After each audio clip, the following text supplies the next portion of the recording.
Got somebody rolling off on the pole. Hey, Willie B, it's Boyer and the boys up in the booth. You got me? Yeah, man, I got you. Well, man, pole cat, you've got them all in the rearview mirror. Got to keep them that way. I would assume you're going to be running on that outside line. Do you like the outside here at Kansas Speedway? And does one end or the other give you more fits? Yeah, I mean, it's tough. Definitely the preferred groove, but certainly want to be able to make passes down lower on the racetrack as the race goes on. But the wind plays a big factor in kind of how the ends handle it. Yesterday, 3 was pretty crazy, but hopefully today a little bit calmer. All right, buddy. Well, good luck out there. Okay, man. All right, your Advent Health starting grid is rolling across the screen. 3 drivers have to go to the rear. Corey LaJoy had to replace an upper control arm after yesterday's practice. Ricky Stenhouse had a problem with his water temp gauge that messed with the ECU. They had to change that. And Josh Balicki had a crash in practice. So those 3 cars will go to the back. Well, I got Martin Truex Jr. You got me, buddy? This is Kurt Busch up in the booth with FS1. Hit is a heavy, Kurt. Try it again. Hey, Truex. Oh, he's doing pit roads. Yep. We'll have to come back. All right, they're checking pit road speed, so we'll remind you it's another great day to try to win $5,000 of Clint's cash for free. Fox Bet Super 6 is your chance to win. Just download the Super 6 app on your phone now. Enter your 6 race predictions. Download it and get your picks in before the contest closes toward the end of stage 1. $5 grand at stake. $5 grand. I love you guys. Get on that app. Put them picks in. Come and get it. Love watching you guys interact with that. Got a lot of good fans out there, Mike. All right, let's get down to pit road and to Larry Max to the bunker. Let's begin with Jamie Little. Well, Mike, Bubba Wallace, we've talked about him. He hit the ground here in Kansas and had a pep in his step, and for good reason. We keep talking about it. He was the last winner here at Kansas. So what does that mean for today? Well, in practice, he was really happy with the setup of this car, really happy with the speed. But the focus is going to be getting comfortable running the top side of the racetrack. He's good on the bottom and in the middle, but that's never been his forte, running up top. So if he can get comfortable there, this team can execute right here on pit road. No mistakes. This 23 team really feels like they can repeat with the win. Regan Smith. Well, Jamie, last week, Ross Chastain took over the points lead with a second-place finish at Dover, but that did not come without ruffling a few feathers on the racetrack. Contact with Brennan Poole ultimately ended Brennan's day and damaged the car of Kyle Larson, hurting his day severely as the race played out. The team told me they don't care what other teams think about them as long as they are getting results on the racetrack. They want Ross to keep that aggressive nature that he has had on the racetrack all year long as well as last season. Look for them to start third today and have to get that car to be just a little bit less edgy than what it was yesterday. Josh Sims? Well, Regan, you got to love it when a weekend goes according to plan, and that's the case for the 11 team of Denny Hamlin. Chris Gabehart, the crew chief, went as far to say Saturday was a dream in terms of the setup and handling of that car. Now, Denny Hamlin's been really good here in the past. Those 3 wins, could have had a 4th last year, but they had those issues in both races on pit road. So the plan for the 11 team is to make sure they don't beat themselves, and if they don't do that, then they'll be looking at a 4th win at Kansas, Larry Mack. Yeah, Josh, the story continues to be the weather. We've already documented in the low 90s. And what goes along with that is a track temperature over 120 degrees. Yeah, this heat, it's tough on those drivers, but it's also going to be a challenge for these crew chiefs because they're going to have to be really aggressive with adjustments to keep the balance of the car, Mike, but to try to give it grip, which is going to be hard to do when it's this hot.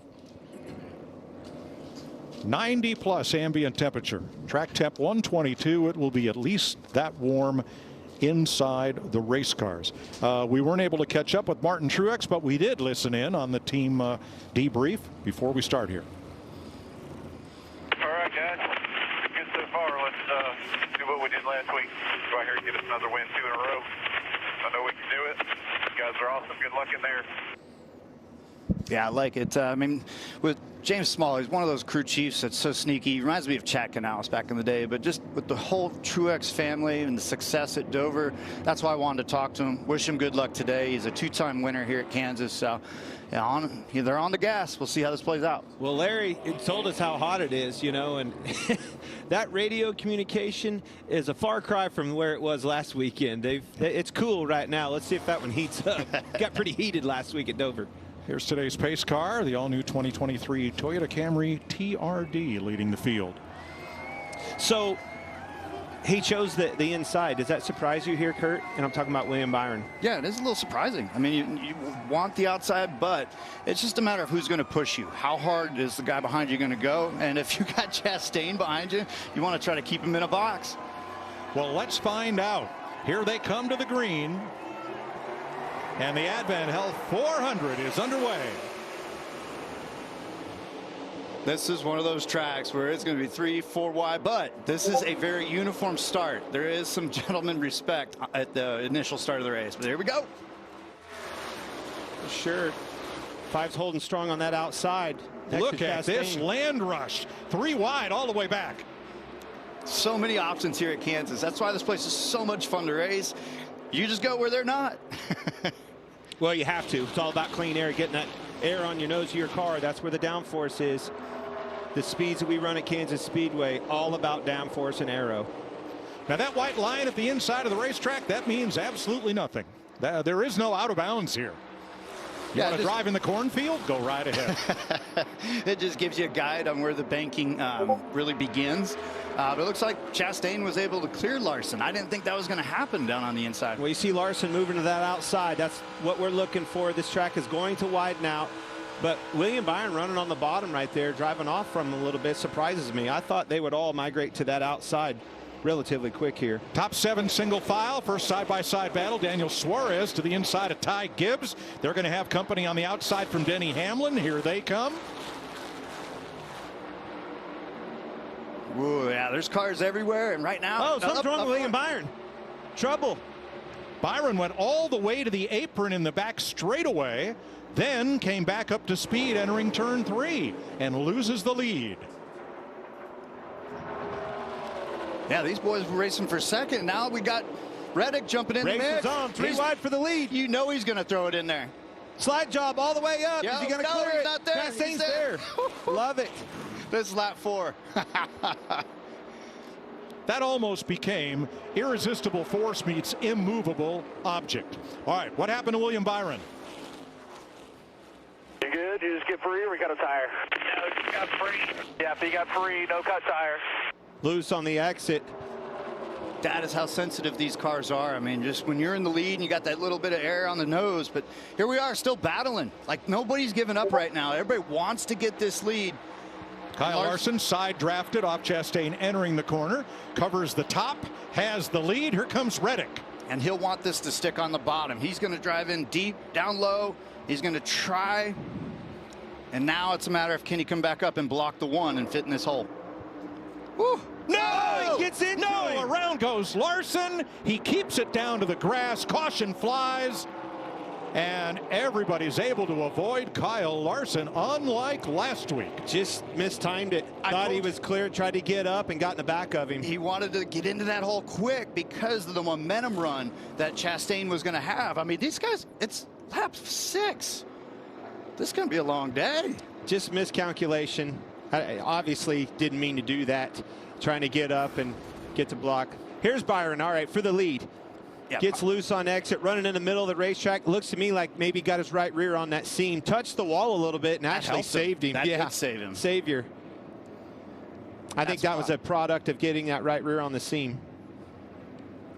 And so then now these boys go to racing. Reddick's hungry. And that may have kept Byron out of what was to come.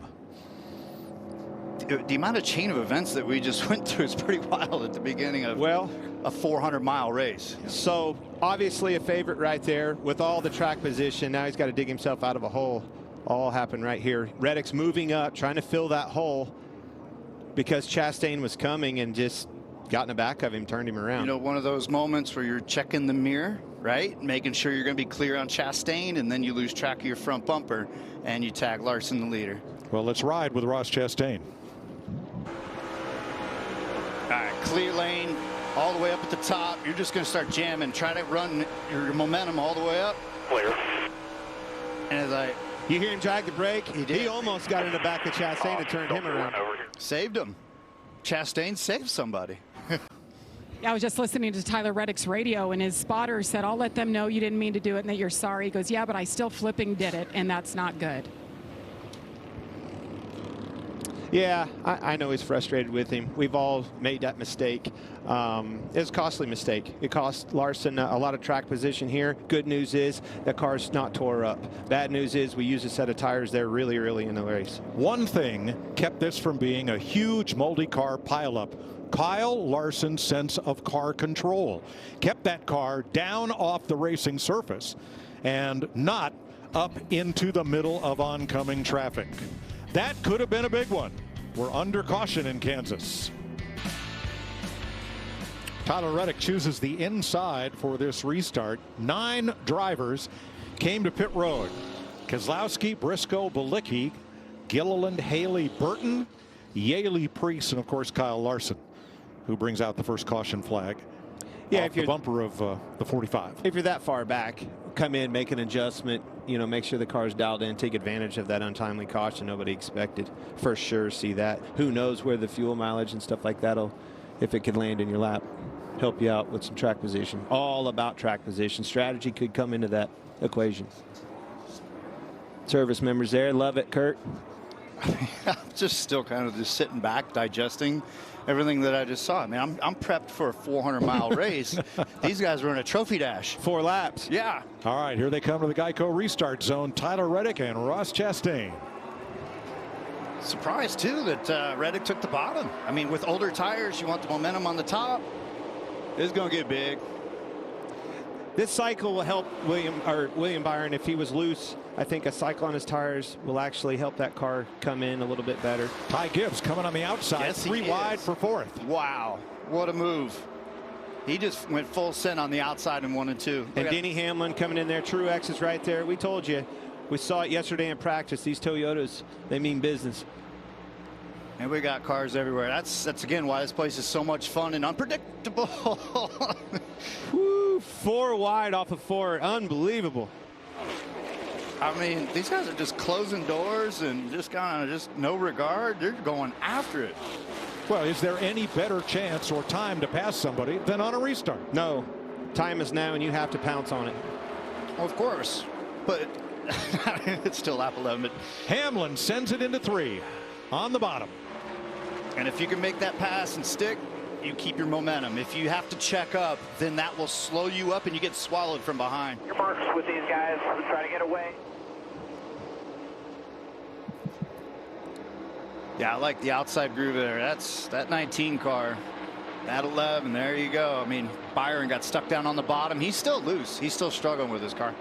Martin Truex to 3rd behind Reddick and Chastain. Gibbs gets another one on the inside. Let's see if he gets clear, though. Oop, not really. I don't think he's going to get clear. But he had to go to the bottom. He had to go to where the clean air was. And so now it's a matter of cat and mouse if you go high or if you go low.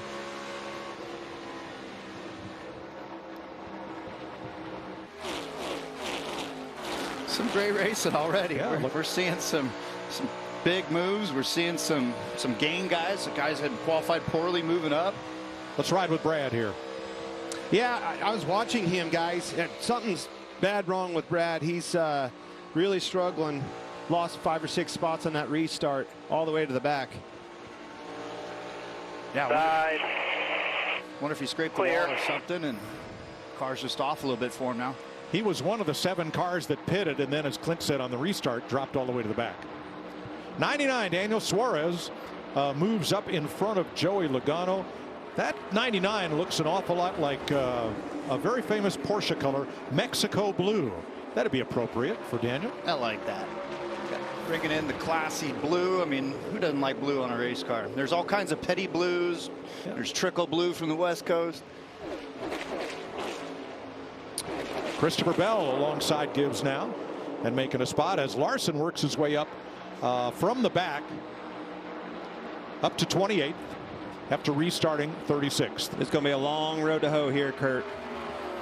Yeah, it just changes the whole complexion, and you're down a set of tires, but you got to make what you can right now. And you know, there'll be a green flag stop most likely during this first stage, and so that will allow them to catch back up on the long run pace. Teammates battling here for 6th. There they are. Well, we talked about it. We saw it yesterday in practice. These Toyotas were extremely fast, right? The 2 Hendrick cars on the front row.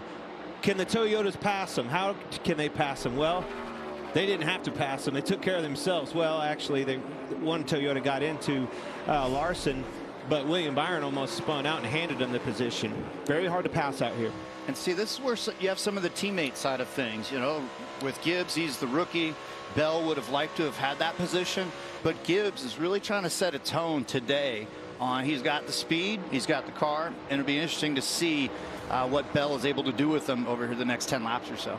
Jamie, there are 6 Toyotas in this race, and all 6 are in the top 8 positions. Definitely so far so good. Could be a great day for Denny Hamlin. I talked to his crew chief this morning, Chris Gabehart, and he said yesterday was like a crew chief and engineer's dream. Everything went as planned, from simulation to hitting the racetrack. There were no surprises. They had a great practice session. They said if they can execute, today could be good. He's already up 4 spots, so it's certainly going in the right direction. Nothing better than unloading a fast hot rod on a 1.5 mile racetrack. Yeah, you just start feeling that groove right away, and it's like, all right, just go through the motions of the checklist. Do this short run, do this long run. That tells me the grip is there, right? The aero is there, the horsepower is there, but that aero balance of the race car, when you're on these fast racetracks, these 1.5 mile tracks, all about aero. So when that's talking to the mechanical side of it, business is good. Yeah, the aero portion is killer, and yeah, exactly. With the balance, that's when we'll see things start to change. About lap 25 is when the tires kind of change their attitude on the pressure buildup and the heat, and that's when we're going to see the aero match up with the mechanical balance. So here's your pole sitter, William Byron, who's now settled into 5th place. Regan? Well, Mike, you see him sliding back off the leaders just a little bit right now. Said the car was perfect up until that slide that he had off of turn 2. Felt like it overheated the right rear tire. Since the restart, though, he's told the team it's too free. I am going to need an adjustment on this car if we're going to be better right now. Well, if it was free out there in clean air by itself, it's going to be even more free back here in dirty air. Penske Ford teammates running together. Blaney and Logano for 12th place. Kyle Larson continues to work his way through the field. He is now up to 23rd.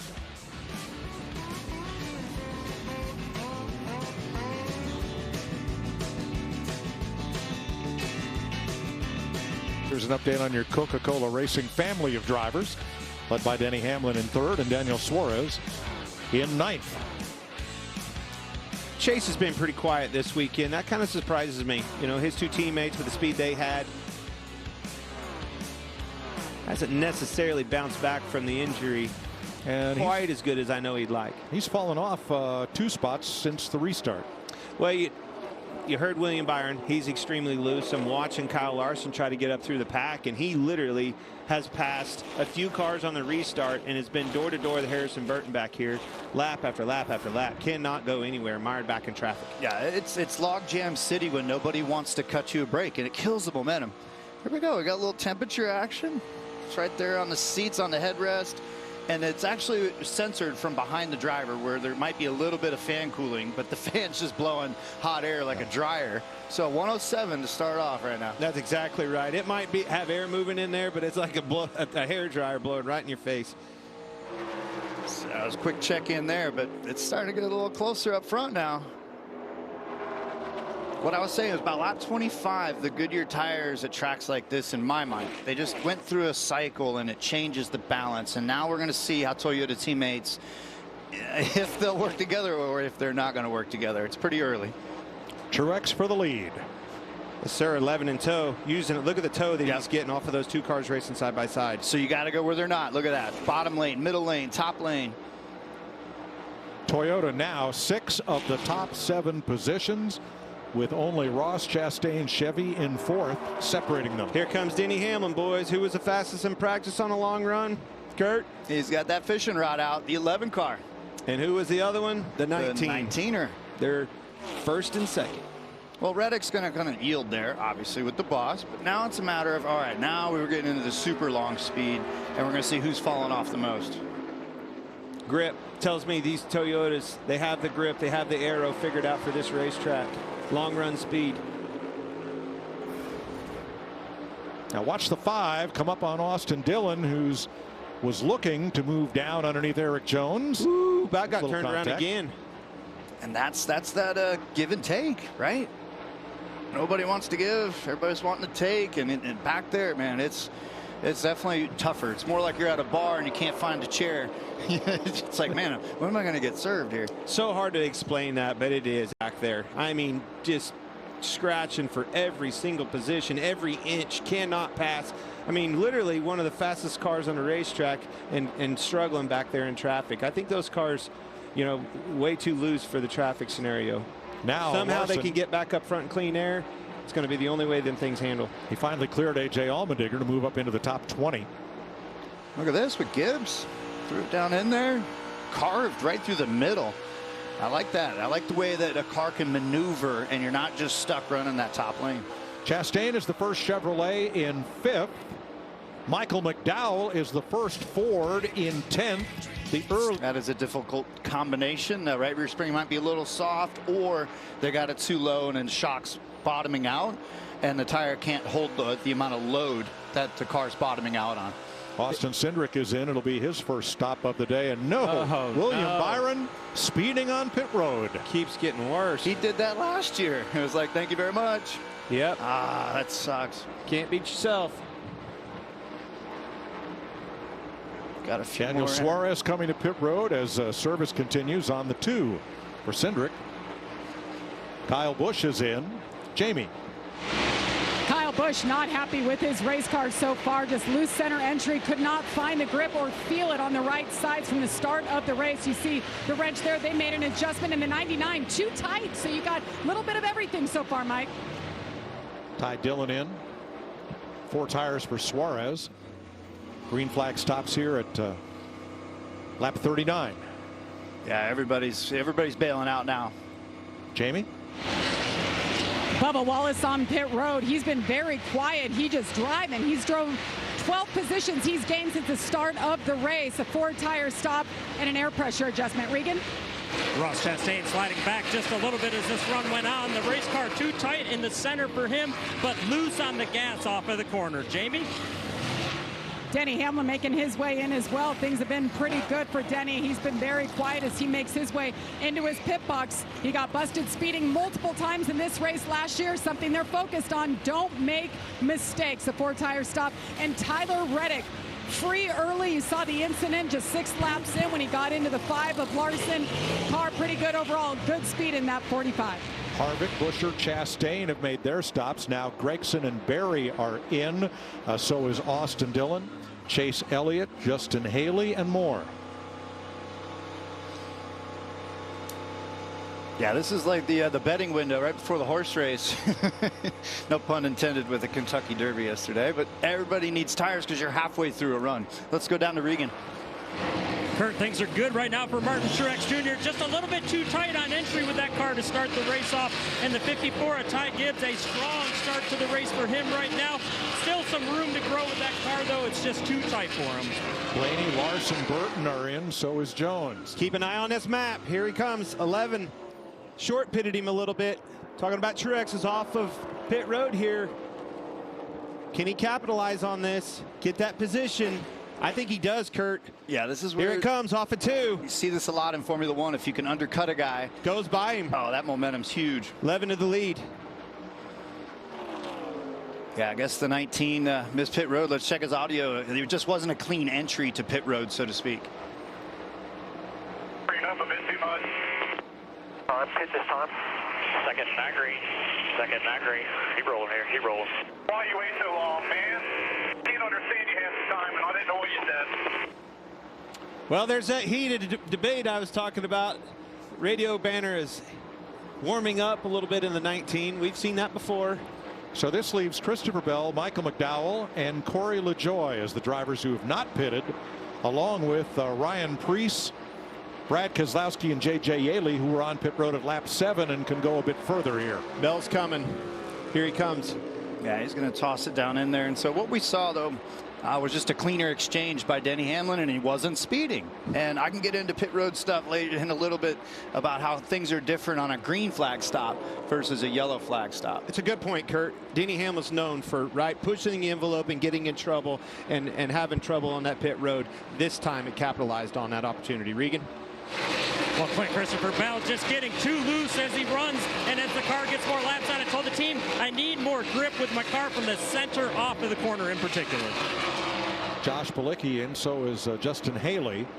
That will leave just Michael McDowell, who is the race leader, and Corey LaJoie in second place of cars that have not yet made a single pit stop today. And here's McDowell. He will give up the lead at lap 44.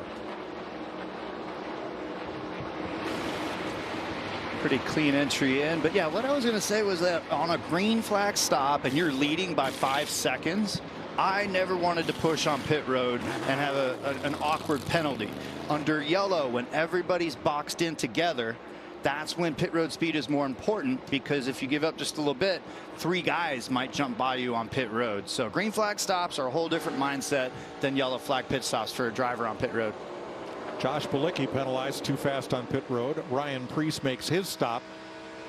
That leaves LaJoie, the race leader, with Keselowski and Yaley and Chase Briscoe to complete this round of green flag stops.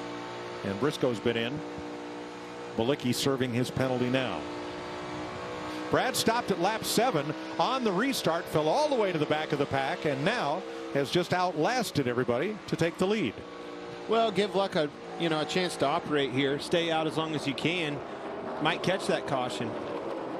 Yeah, and that's my boy Matt McCall. He always loved to leave a car out there on a long run if we were maintaining the lap times. If you're falling off like William Byron, that's why Byron was one of the first ones to pit. So it looks like Keselowski's not dropping off as quick as what might be expected. Well, that's the play for sure, but what's going to draw you in is the leaders are coming. Denny's right on his bumper.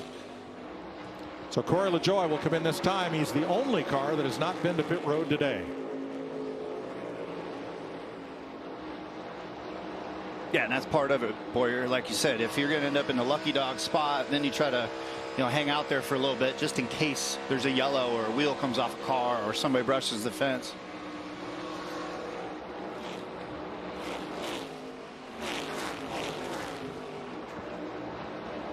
Tell you though, Truex is just rolling right in the shadow. We've got ourselves this 2-horse race. I like what you said there. All right, where's an opportunity? He's moving down, staying out of that air, but there's also, now we have lap traffic. Because all these green flag pit stops and stuff like this, the race is kind of jumbled up. You use these lappers as a pick a little bit, Kurt. Yeah, that's where the racer craft and the art form of predicting where other guys are going to go on the racetrack, that's where you try to stay ahead of it. Go to the middle, go high, go low, and now you're getting into that 10 laps on tires. This is when you want to try to make that pass. So Denny Hamlin and Martin Truex come back on track after green flag pit stops right with each other. 48 complete in Kansas. Painted banana, could not believe the job that he did, but just what a great experience. Fun, my gosh, is it fun. Looked like a boomerang, he was talking. And Austin Dillon played in the Little League World Series. Sure did. He's a baller. Should have known he was going to go out there and throw a heater right down the pike. So Martin Truex to the lead in traffic here. Just like we talked about. He was in position when it counted. Denny got in that dirty air of the lappers. He moved around, got in position, and made that pass. Used them as a pick. Oh, we got a wheel loose from the 14 on pit road. Rolling down the road by itself. That is not a good sign. That would be the left front. Well, so he stopped, and now is another crew going to grab that tire? This was things that were brought up in the safety meeting on will NASCAR throw a yellow, and it looks like the tire is going to make its way behind the wall. And good call. Got all the way down to the pit road. He almost got on the racetrack. That would have been a penalty. Backing down pit road saved some people some vacation. Yes. Tough break for Chase Briscoe, who had pitted at lap 7 and then has ridden out a full tank here, but now he will go laps down. Yeah, was already having trouble. 5th place, Brad Keselowski, also pitted at lap 7 and is still on the racetrack. Pitted on an untimely caution, had something going on there, had to pit and first with the wheel not being tight. Costly air for the 14 car. Just Brad and J.J. Yaley are on that cycle. Here comes Bubba Wallace, 6th place. And here's Rick. Well, Mike, just the update, the 6 car of Brad Keselowski, he was extremely tight to start the race, in particular on exit. They pitted, made an adjustment, topped it off with fuel. Not 100% certain, but they may try to stretch this right here.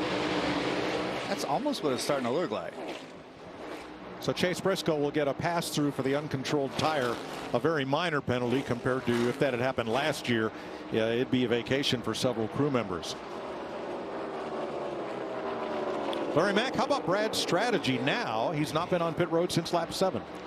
Yeah, this is interesting, Mike. So he pitted with 73 laps to go in the stage. We went back racing with 71 laps to go.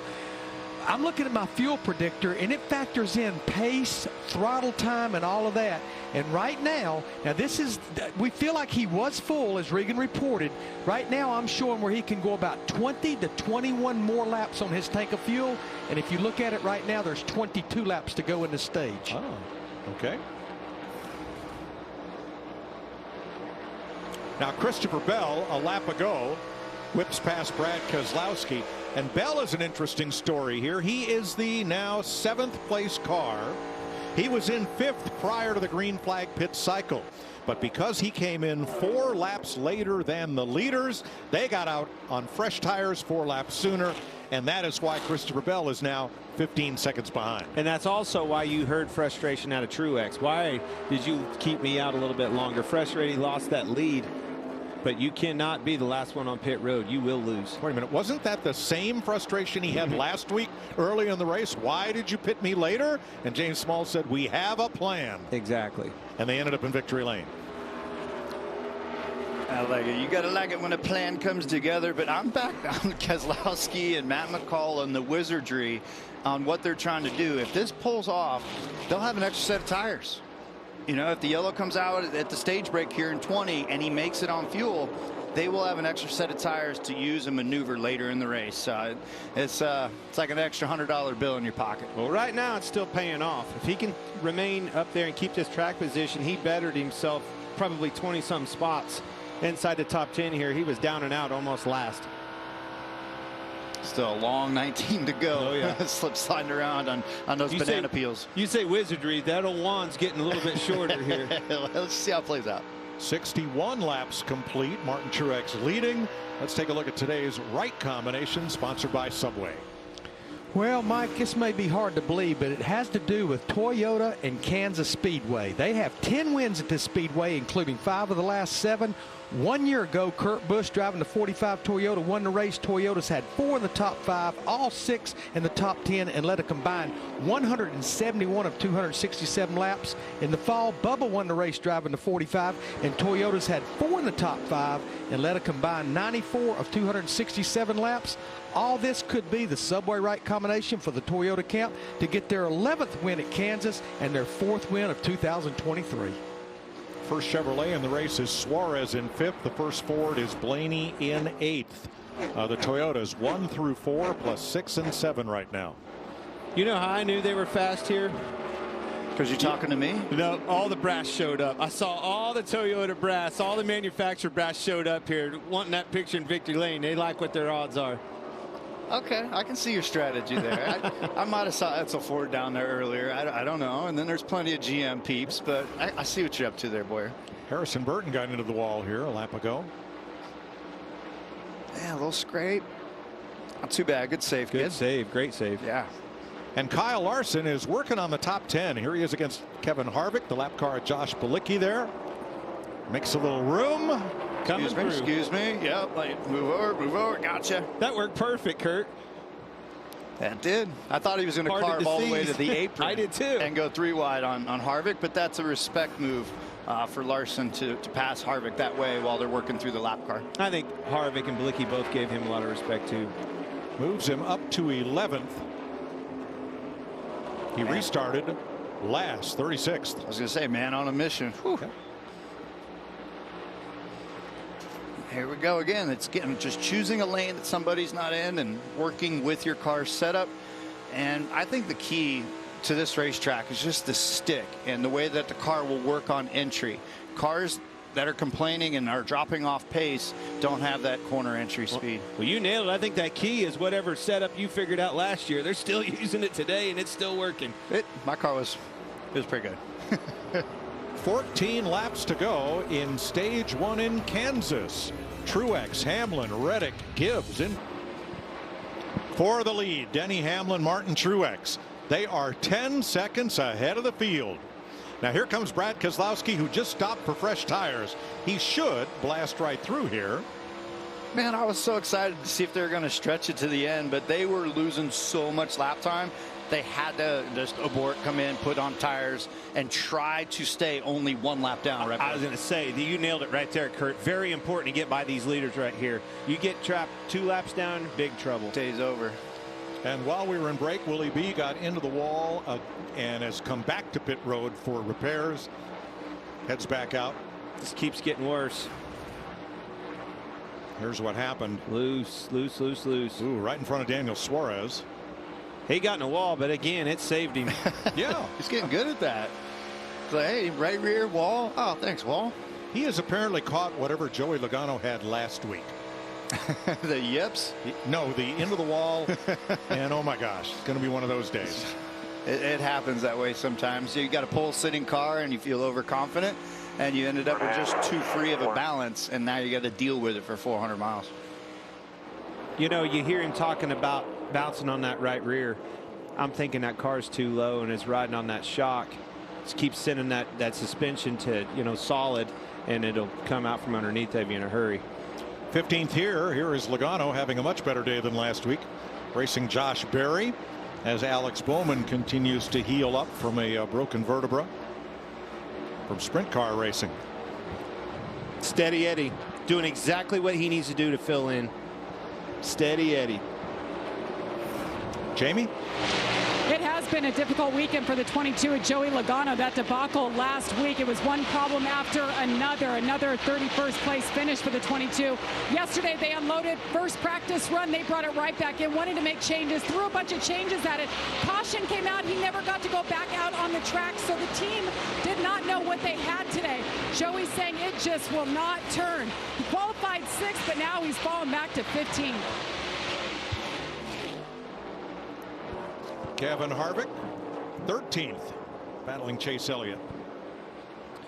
That's a flip side of that conversation, Larry. You know, you said that we heard Denny Hamlin's crew chief there talking about just the weekend's perfect, right?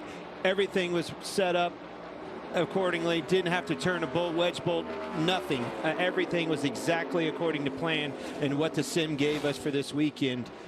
That 22 car sims definitely got some sort of virus going on, not spitting out the right information. No, I like it when you find that zone. When you're in the zone, crew chief, engineer, driver, that's when things just start to slow down and you're able to digest it. But yeah, Chase has actually gained 11 spots since the last caution. Larson is obviously digging out of the huge hole that happened early on. Hendrick cars are moving forward. Regan can update us on Larson, who's fought his way up to 10th place. Well, Mike, he is digging out of that hole that Kurt just mentioned, but so far it's going very well inside the car. The car is perfect through turns 3 and 4. He told the team turns 1 and 2, just a little bit of work to do there. He's a little bit too free, but very calm and collected for Kyle Larson right now.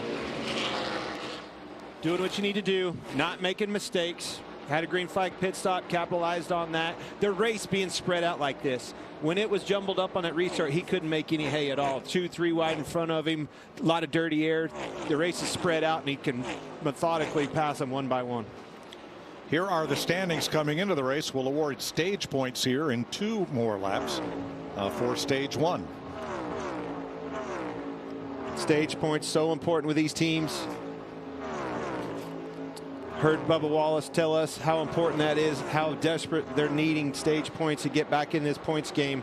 Then on the flip side of that, the playoff picture, once you get into that playoff, get in through the stages, that's that padding that you need. Yeah, this is Denny Hamlin about to come back around and grab a stage win, and those are the big points, the big ones that roll with you.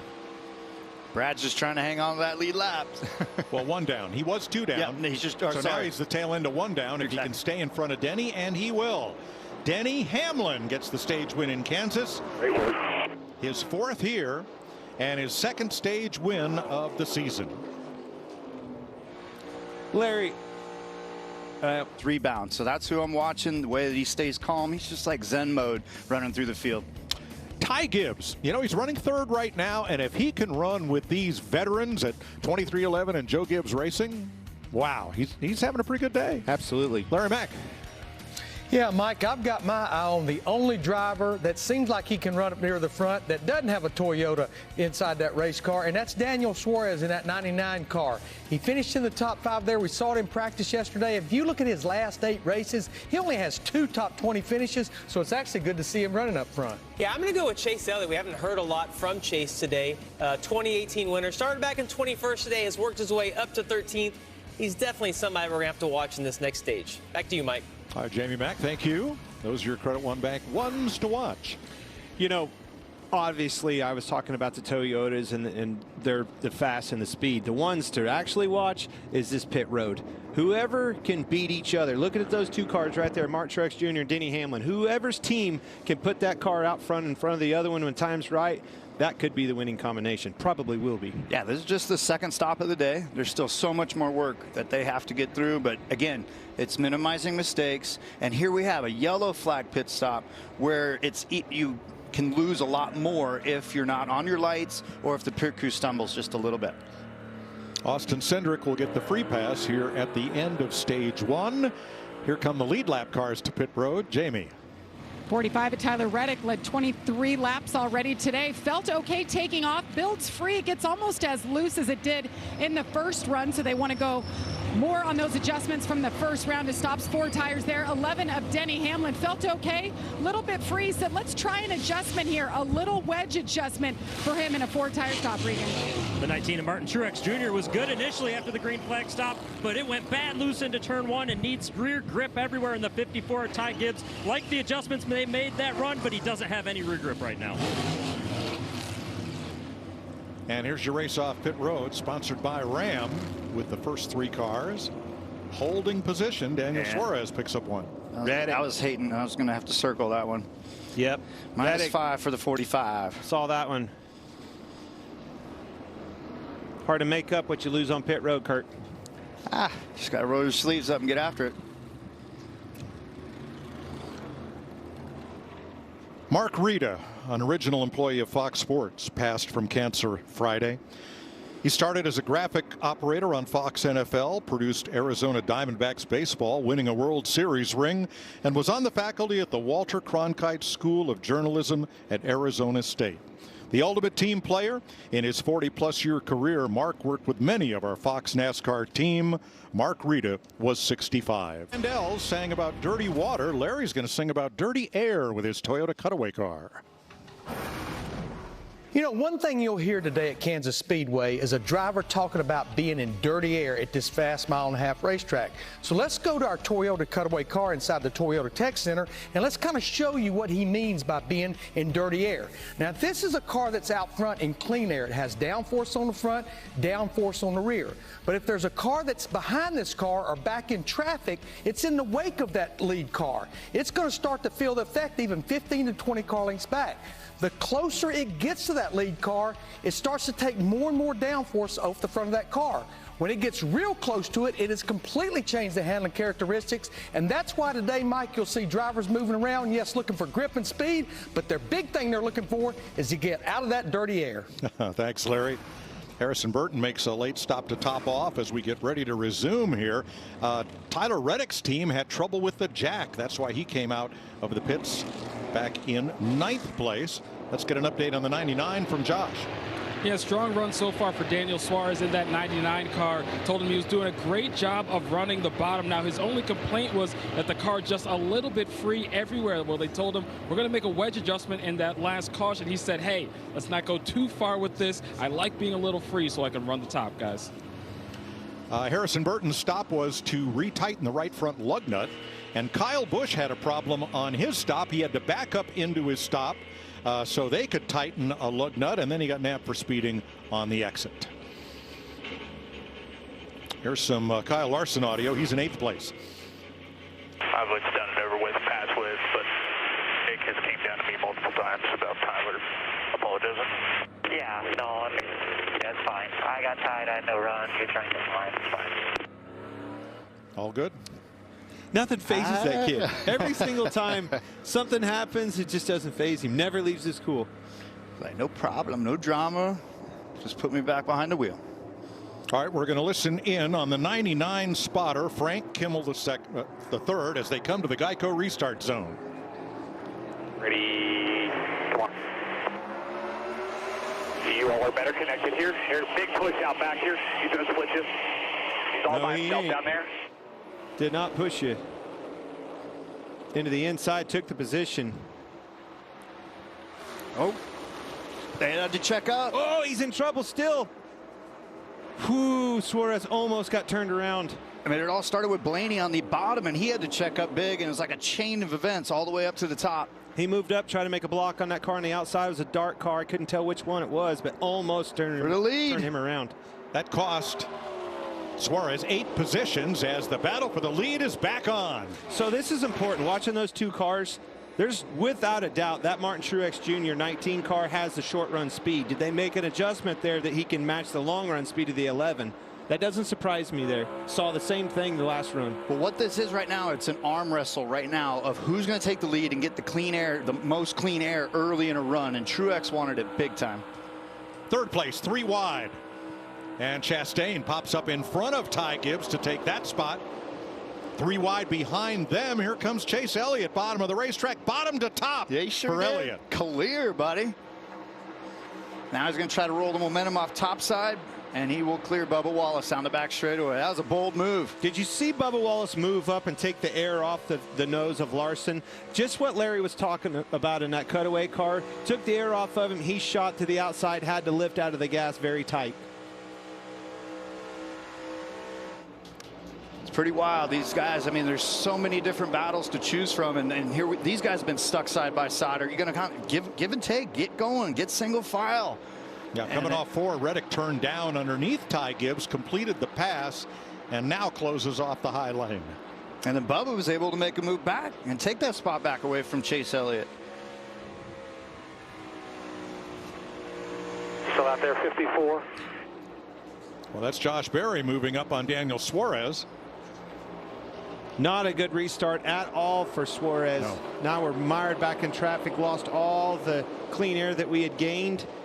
Time to start over. Yeah, his car might be fine, but he got blitzed by Blaney on the inside, and as soon as your momentum is taken away and you get caught in a spot you don't want to be in, it's like you're just on 1 foot and everybody else has got 2 to run by you. I hate to say it, you heard that.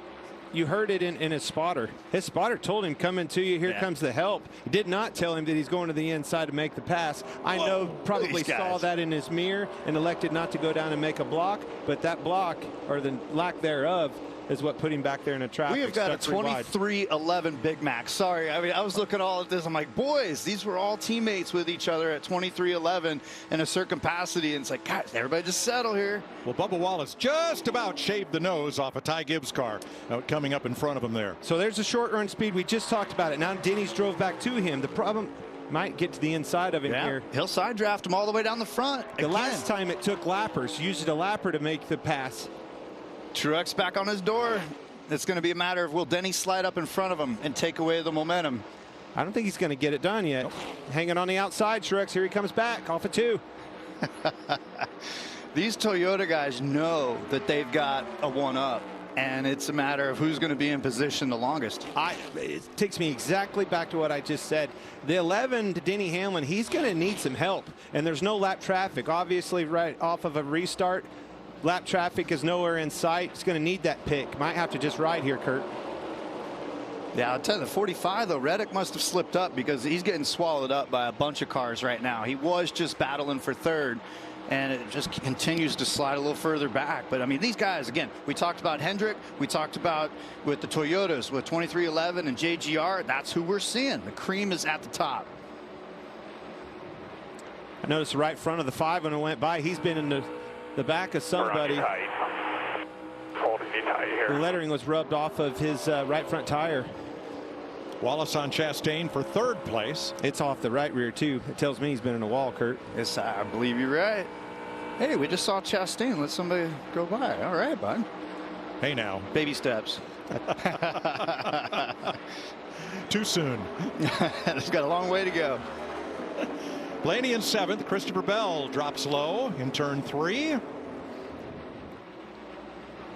Single file in front of them. Still there. That's it. Blaney is the first Ford in 7th with Harvick in 12th. Here comes that battle for the lead again. Denny's a faster car on this long run, but somehow, some way, he's going to have to make this bottom work. Maybe a slide job, Kurt. This is that opportune time. That right there, that percentage chance of sliding up now, do it. Just take it. There it is. Yep. You were feeling it too, Boyer. I mean, you're this many laps into the run. It's about time to start taking that move. And if you wait too long, you get stalled out back there behind that leader, and you start wearing your stuff out. In that wake that Larry talked about, you really lean on the right front. You can get that car tight and get yourself in trouble, and all of a sudden that advantage goes away. It's a little cat and mouse already. This is interesting. Here he comes back. Yeah. Truex on the bottom. I'm liking this. Denny didn't get off of 2 very good at all. These guys. Is there a point at which this becomes aggravating Well, for one or the other of these two? The point of racing a teammate is to show the respect and to have that, back and forth. And right now, one guy's car might be better for this run. This guy's car might be better for that portion of the run. Well, you got to get it sorted out because the third place car will. Bubba Wallace is catching you. That's why you do. Jamie, you got something on Blaney? Yeah, Ryan Blaney, the best running Penske driver right now, but talking to his crew chief, Jonathan Hassler, he told me that the nose changes and aero changes that they made in the offseason really hurt Team Penske on the 1.5-mile tracks. They've been really trying to figure out something to move the needle, and they found it a little bit in practice for Blaney, but right now he's just saying he is so tight, screaming on the radio after the restarts. Just terrible, he says. He is the first of the Fords with Harvick right behind him and Almirola. 100 laps complete in Kansas. Denny Hamlin and Martin Truex just trading the lead back and forth at will.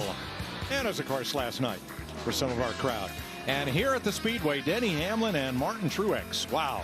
So in Clint's Super 6 contest, here we are in stage 2. But at the end of the race, which of these drivers will be ahead and by how many positions? Right now that number is 2. Truex in 2nd. Chastain in 4th. There's your leaderboard. We know where the odds are in that question there, but Kansas Speedway, for whatever reason, always has some sort of caution comes out and just flips this race for all sorts of frenzy. And if that happens, you never know who's going to win this race. So Denny Hamlin has led 29 laps and caution turn 2. Car in the wall. Austin Cindric. He had gotten the free pass back. He had been a lap down at the end of the stage and got the free pass. And now he brings out the second caution for cause of the day at lap 109. I think he had a flat. He was running 19th. Got into the wall very early, rode it all the way around. That right front's down, Kurt. Yeah, that's been the trouble spot is turn 1 entry. Cars will load up. And he had a flat before he got there. Yep. That's went down, turned him right into the fence. It's a weird spot to have a tire go down. Yeah, but you want it there. You don't want that thing to blow out in the middle of the corner. We broke a wheel. That's a little different there. Quite. Or it just hit it that hard and changed. I think the wheel come off. I think the nut was off of it. No nut, no hub. The wheel came off. We've seen this.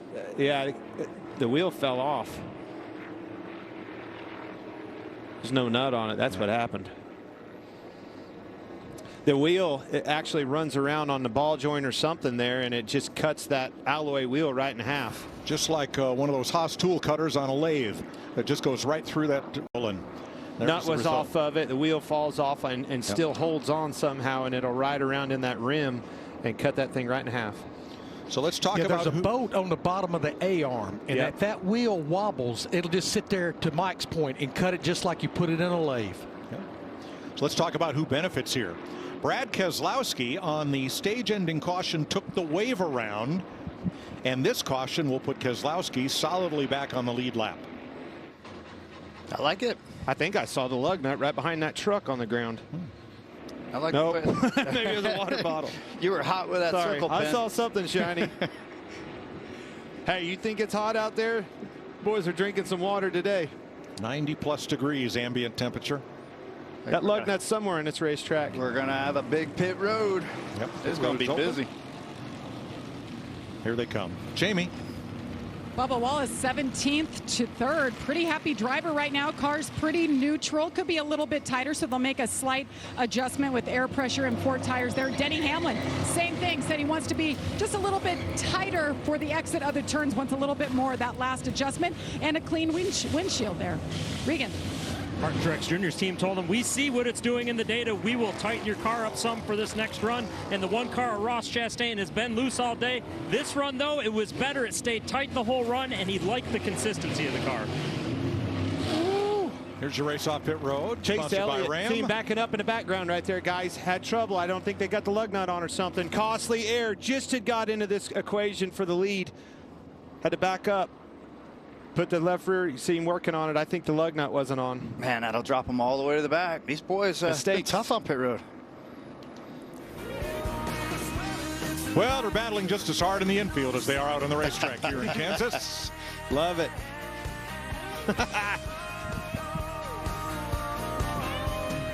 Chase Elliott had a problem with the left rear wheel nut. Alan Gustafson talking with his crew. Elliott will restart 19th. Denny Hamlin will restart 6th. He dropped back, and Hamlin told his team the spots lost on pit road were on him, not the crew. So it's going to be Wallace and Chastain up front. Truex and Gibbs, Larson and Hamlin, Almirola and Berry, Blaney and Harvick, the top 10. The Toyota Camry TRD leads the field here for the restart. And William Byron took the wave around, as Brad Keselowski did earlier. He is now one of about 9 cars, 1 lap down. Austin Cindric is going to be held for 2 laps for losing a wheel out on the racetrack, and then he will resume. Whew, that was a lot. Got ourselves another restart. Wow, what a jump by Chastain. Sure is, but a lot of help on the outside. Truex pushing Bubba Wallace. Might see that combination go right to the front here. Yes, he's on that. Chastain had a great jump, but it was too good. Actually, by 1 to either, they're side by side. 3 wide. NASCAR says the restart is under review. Interesting. Here we go, though. 3, 4 wide, cars everywhere down there. This is awesome. Love this place.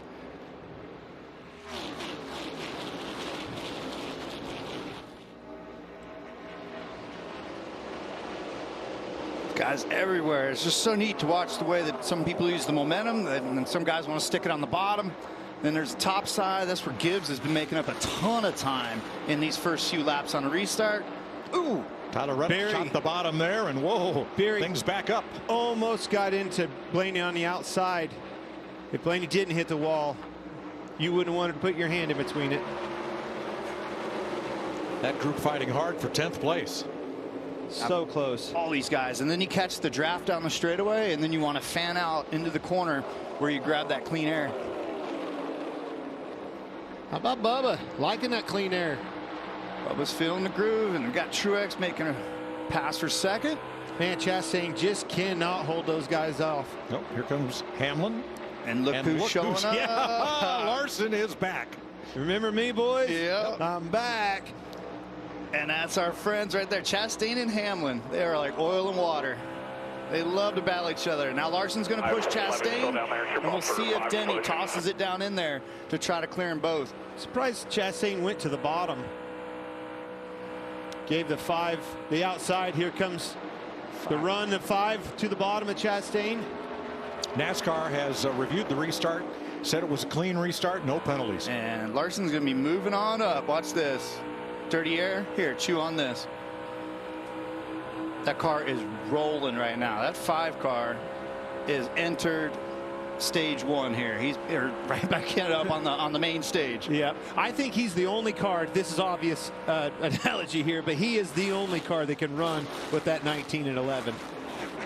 I like what you see out of Bubba Wallace. So you put him in the front. That car answered the call. Likes that clean air. Glad I don't think he's going to be able to hold Truex off long. Because he's not going to be in front for long. Truex to the bottom. We'll see how hard he races him. Here comes Truex to the bottom, and then Denny Hamlin right behind him, door to door to Chastain. There's times where you want to let a guy go as quick as you can. Just get back in line and get your groove and run your lap time. So I think he'll let him go here coming off turn 2. And then to push him down the back straightaway with a draft. Chastain coming back on Hamlin. Last thing you want to do is be door to door and allow that, punch that huge hole in the air for the 5-car Larson to capitalize on that and pass you both. Yeah, I think he just went low just to try to get that clean air, and now just draft again and just try to get away and just separate yourself. Well, unfortunately, by doing that, he is pulling Kyle Larson right to them. That's exactly right. He's fast, though. That 5-car's fast.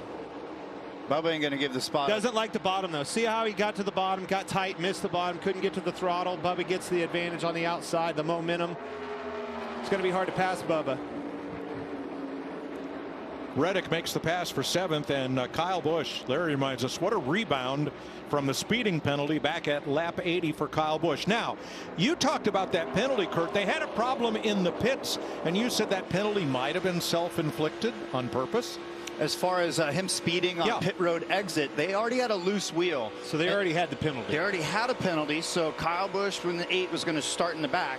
And so Kyle then pushed his lights a little extra just to make sure they would double check with NASCAR if they were going to get a speeding penalty. That is how close it is on pit road. If you already got a penalty, starting in the back, just go double check your lights again. Yeah, it's a free trial, right? Free pad. Right. Yep. You're going to start in the back anyway, so why not? It's pretty heads up racing, really. Take advantage of a bad situation. Go see, make sure, you might, if you were 2 lights and you can run 3, book says we can't, and you get away with it, you got that card to play later. He is definitely rebounding. Everybody has had their issues that are now starting to bring themselves back up into the top 5. But again, Truex continues to roll deep. Look at this for 14th place. Blaney up on the high side. Eric Jones, Harrison Burton. Now, it was announced earlier this week that Eric Jones and Noah Gragson, that Legacy Motor Club team, will switch to Toyota next year. They are a Chevy team this year, and they've made that announcement that Toyota will become an 8-car manufacturer in the Cup Series next year, up from 6 this season. Yeah, I like that. They'll be it's a smart looking forward to move. Kansas, huh? Yeah, it's a smart business move all the way around. Speedway racing and just more opportunities to put cars in the playoffs, more opportunities for a championship run. That silver car is Chris Buescher. He has cracked the top 15. Clears him. And Daniel Suarez ran up in the top 5. In fact, he was the only Chevy in the top 8 for quite a while.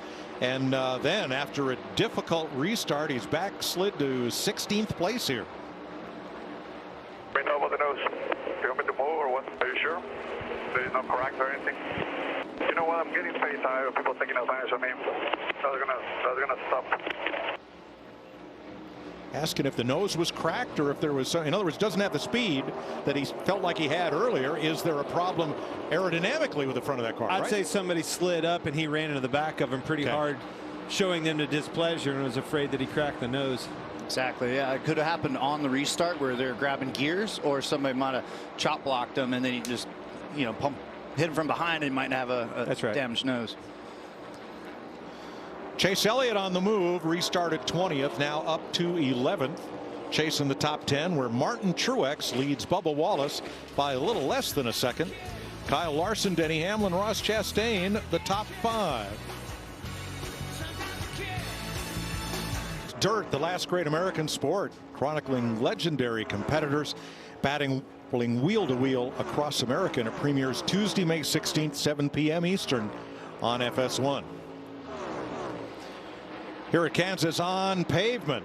3rd place heating up here behind Martin Truex and Kyle Larson, Bubba Wallace and Denny Hamlin. Now a few. Let the boss go by? Not so easy.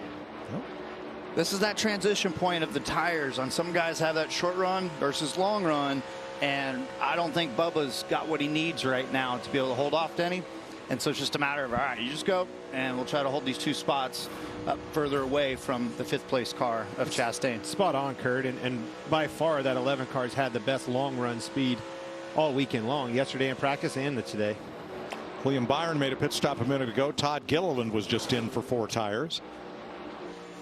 And see, that's right there. Boom. That's a perfect, let the boss go by. Let's just get single file and go. But we've got to replay. We got to replay my little brother in the 8 and the 45. And then you had the 48 underneath where it's 3 wide. But it was earlier in the run, and nobody was going to give as much as 2 teammates would. So let's pull that footage of the Kyle replay. Well, this is the audio I think we got on Kyle.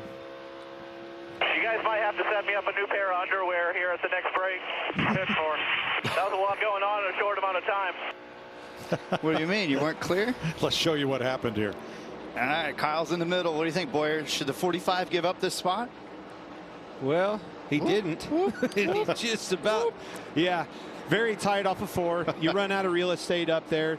Just barely got into him, but he's right, boy. That could have turned him right head on into the wall and ended his day. Yeah, he was stuck in the middle there. Just needs a change of shorts, as he said. They all survived through it, though. They were battling for 6th place. Busch now in 8th. Berry back in 10th. Reddick up to 6th. 30 to go in this stage, 3-0.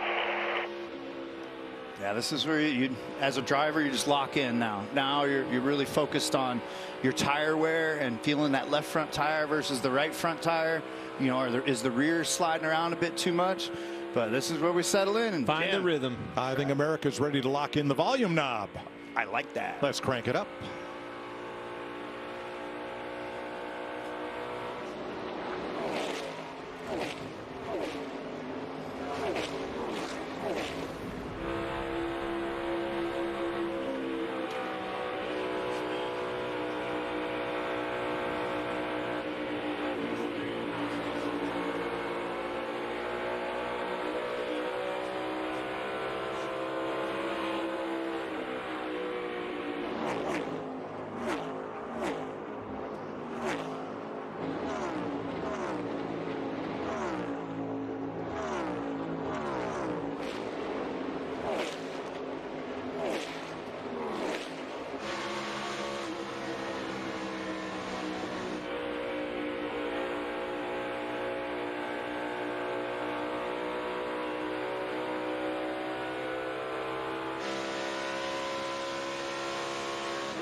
Oh, no.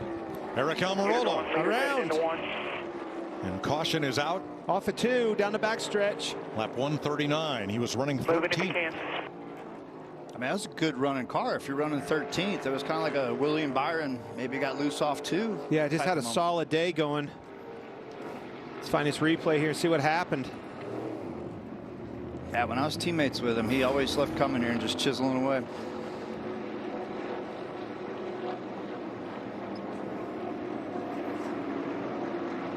Wow. These cars, I tell you that was fast. That line of when you're in yaw versus when she snaps around, it's so tight now. Yeah, you just can't trust it, can you? You can't get away with letting that thing hang out, running this thing. You can be free, but you can't be loose. You know what he needs? He needs to take a page out of William Byron's book. You got to put the right rear on the wall, car. Got the right front coming apart. You see it flapping. Oh, be careful. Don't make it worse here. But now, since he didn't touch the wall, the car came around that much quicker. So Harrison Burton should be the free pass car on this, officially the 4th caution of the day. Larry, 26 to go. Need some track position. Can we gamble here? I don't know, Clint. That would be a big gamble right there, because we've run basically 25 laps on these tires. I'm not sure I see it. Never say never, though. Man, I'm 18th, 16th, 18th, somewhere around in there. Need some track position. 26 to go. Can I put 2 tires on, get it? Better myself. I like what you're thinking, to be able to try to challenge and grab a few stage points if you're just stuck back there 15th on back. But I think we're going to see most everybody. Now might be the time to try it. Now, if you're going to try it, this would be the time to try it. You wouldn't pay near as much of a price as later on in the race. Yeah, that's right. I mean, it's a golden opportunity, but I think it's almost too golden. I think you're going to see several of them maybe attempt to try it here. I would. Why wouldn't you? You got to change your day somehow. If we've been stuck mired back in 12th to 18th land, Can't get anywhere. Get me some track position. Let's see what this baby does. So NASCAR is now updated, and they're saying that at the time of the caution, Almirola had just gone one lap down with that spin. He would have been the free pass car, but because he's the caution, there will be no free pass. Jamie. Bubba Wallace trying to get win number 2 here at Kansas. When he was out front leading, he said the car was tight. But of course, when he got back in traffic, a little bit loose. Wants to be tightened up. They're going to do that with a little bit of air pressure and 4 tires. And his boss man, Denny Hamlin, now he's a little bit too tight. Been asking for him to tighten him up with some adjustments. Wants to go back just a little bit to help him on the short run. 4 tires here for the 11, Reagan. Martin Truex Jr. still getting too loose on exit. Can't get the gas pedal down like he would like to as well. It lasted longer, that run for him. And the 5 of Kyle Larson can't get the nose to work in turns 1 and 2. Look at the 11 and 19 side by side. Look at Larson. The end of pit road behind Larson. Wow. Thanks, boys. Needed that one. Uh-oh, what happened to Ty Gibbs? He might have a loose wheel. Loose wheel is going to back up. Caught it. Didn't go out on that racetrack, saved the penalty, but the penalty's damage is done. In stage 1, Richard and Kyle Petty will join Clint and me to call stage 1, and you'll flip over this news. Stage 2. How about it? Finally! Carl Edwards and Bill Elliott returns to call stage 3 with us. You know, I loved Bill Elliott in the booth last year. That was such a neat experience for me. Didn't really know Bill very well. Very cool hang, and just his knowledge of the sport. You know, just because he's been gone doesn't mean that he hasn't been around this Cup Series. He has followed along with that son every step of the way, you know, here almost every weekend. And be so great to have Carl Edwards with us. It's been a long time. That's the one I was really excited about. We've all been working on that. Everybody wants Carl back. All right, let me clean up this free pass situation. Corey LaJoie would have been the free pass because Almirola was 3 cars ahead of being 1 lap down. But LaJoie was entering pit road at the time of the caution, and since he stopped to service his car instead of driving through, no free pass for the number 7. Thank you. All right, I'm with you. Yo, what we got, though? Here's your mother's Polishes race summary. Kyle Larson, one of 10 leaders today, 22 lead changes in a very competitive Kansas race. 30 cars on the lead lap with all the wave arounds. And look at Kyle Larson, who just had the 2nd best pit stop of the entire day. Well, he started on top of the mountain and very quickly went clear to the bottom. Worked his way back up. We're back to the top, baby. Let's see what he can do with this. I think he's the only one that can keep up with that short run speed of this Martin Truex Jr. on his outside. Here we go. Yeah, with Larson back, this is like an Eminem song. It's like, guess who's back? Big push on that outside, though. Let's see how it Denny goes. Hamlin pushing his teammate. They're going to be wide open, both of them. Side drafting all the way down the back. 4 wide right of your screen. My gosh. Neck and neck. Larson timed the side draft really well. Drives it down in there. And will the 19 stay on his right rear? Absolutely. Got him a little bit loose. Had to check up out of the gas. 19 had to check up. Still 4 wide behind them. Oh. Has he got him clear? He's got him clear. 19 had to check up off turn 4.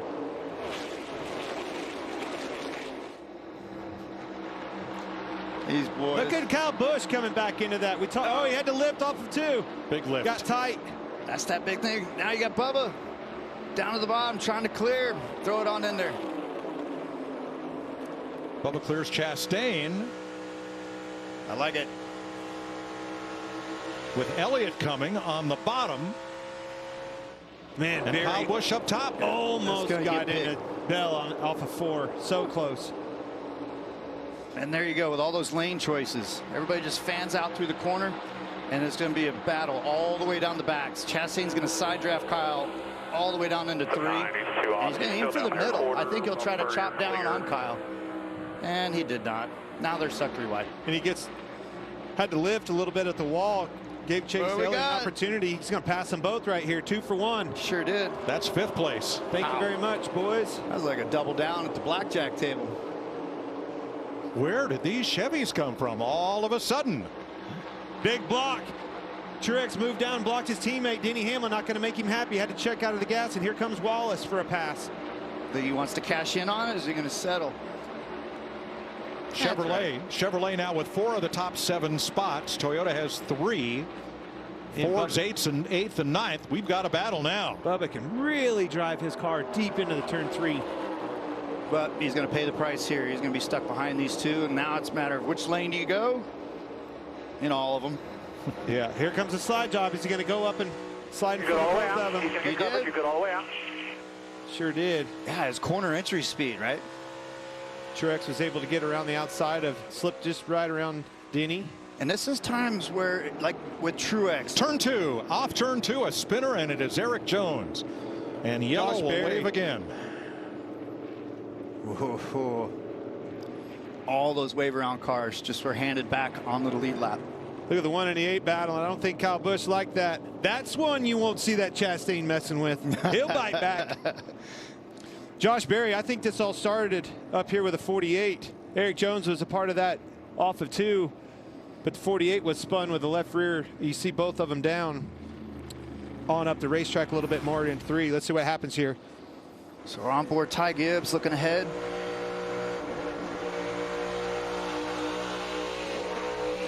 Oh. Berry come up and got into him. Yeah. Down.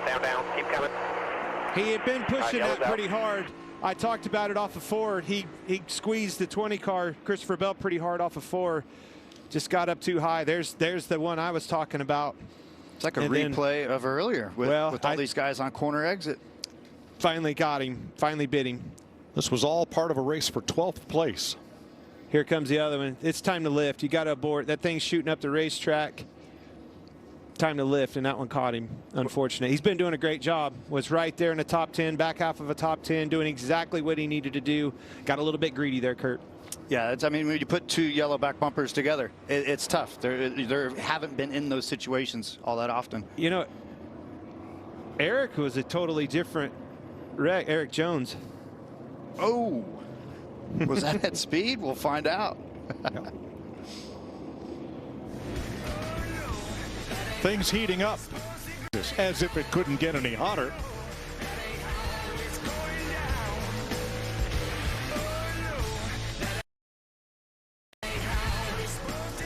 Kansas, here's your Xfinity fastest lap among the lead lap cars.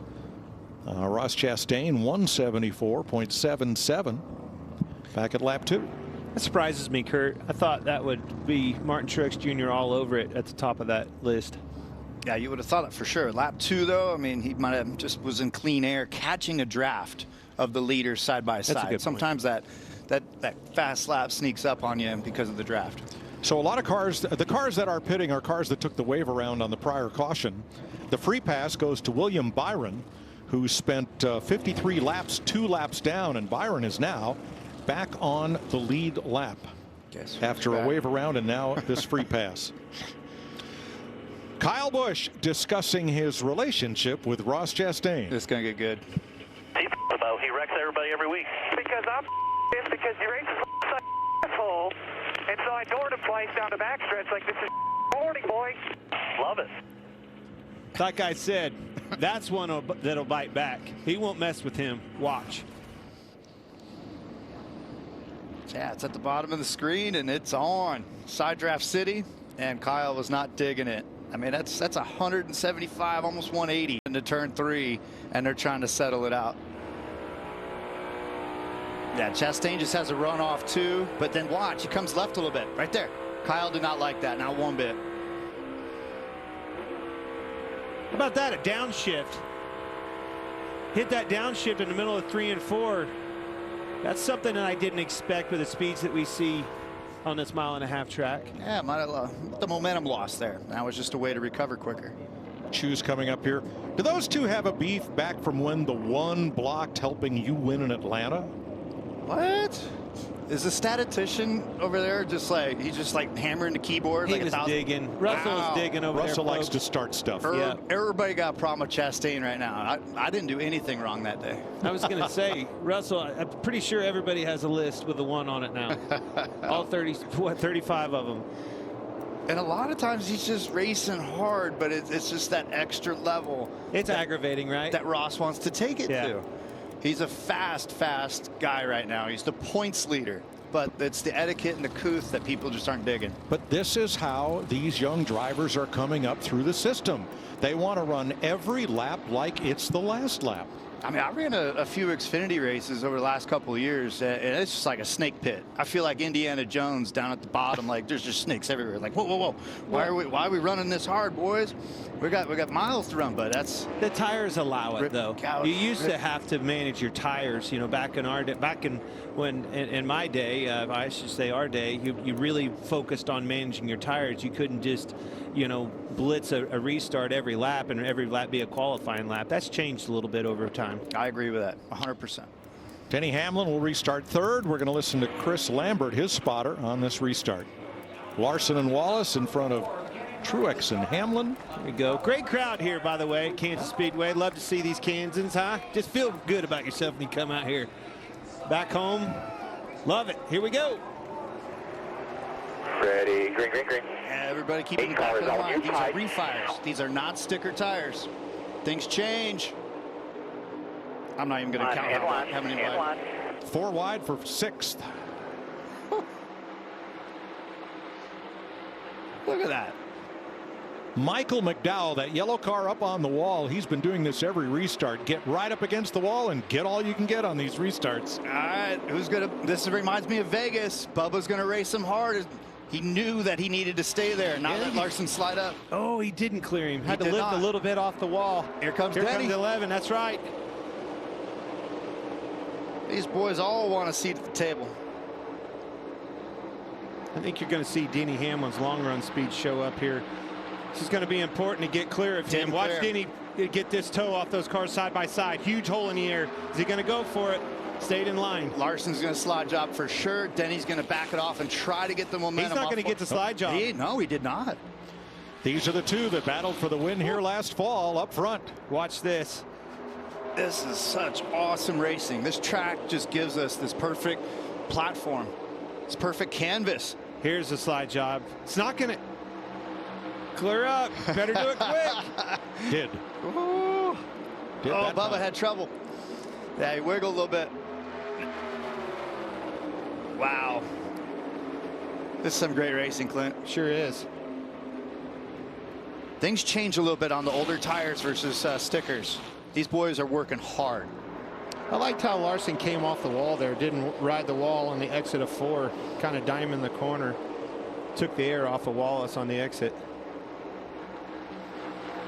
Kyle Busch in 5th. Larry tells us just ran his own fastest lap of the race. And you're fixing to see him in that shot. There he is, catching these guys, starting to be a part of this equation in the lead. These Toyotas are losing slowly but surely their stranglehold on the speed. How about Wallace back to the inside of the leader, Larson? As you say that. Yeah, right. He's clear. He's clear. Is he going to take it? Yeah, he took it. It's 8 to go for a stage break, mind you. These are big points that everybody wants. You want that stage win. Exactly what he said to you, Kurt, on the pre-race. Stage point win. Yeah. Start banking points. Trouble back straight away. Car spins down to the inside wall and hits at Christopher Bell. Caution. Huge hit. Did I not tell you these boys are racing hard on these old tires? And we've got time to go. Good cars having trouble. Into this stage, points are on the line. He was second in points, by the way. Yeah, I'm stuck. With a good stage in there, would have went to the lead over Chastain. Not now. Was running in 8th place. Game over. Wow. Hard hit. Why do you guys always call me up for all these super exciting? It will not roll. It will not roll. AMR safety crew on the scene there. They're going to have to get the roll back.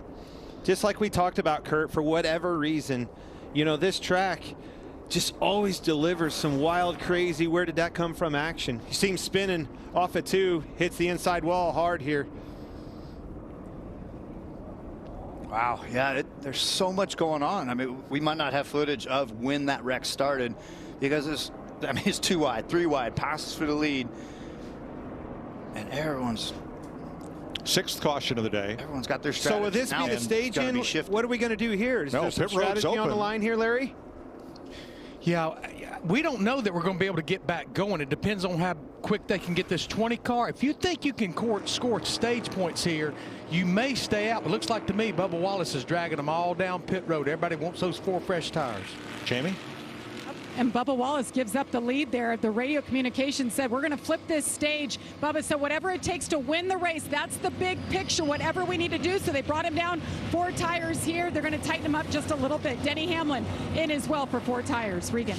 Martin Truex Jr. was told to do what the cars in front of him did. His race car a little bit tight. Had a slight vibration as well on the last run, and the 5 of Kyle Larson was good out front. Once he got back in second, though, the car was too tight to go as hard as he wanted to. Fords stayed out, Logano and McDowell and Buescher. Trouble on Daniel Suarez's car. Very long stop as they're looking at the front end of his number 99. 6th caution flag of the day. This one for Christopher Bell.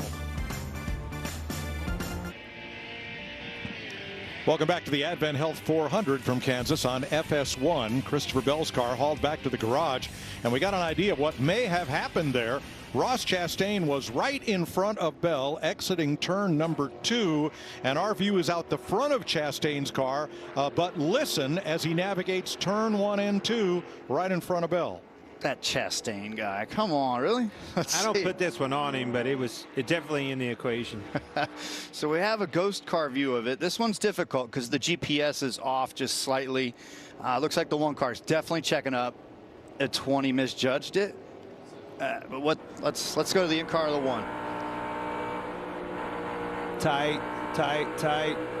Siding up. Boop, boop. There you see you feel the the 20 wiggle. car wiggle the back of the car a little bit. I think the car just took off up the racetrack. Both of them 20 took tried off tight. to pull under him and got loose. And here's what Ross had to say. Slammed into the left rear. Feels okay. Copy. Take a look at the pictures. See anything when you drove by? 20 said he blew a tire. Oh, maybe when they got together, it cut the valve stem out, cut the tire down. Must have.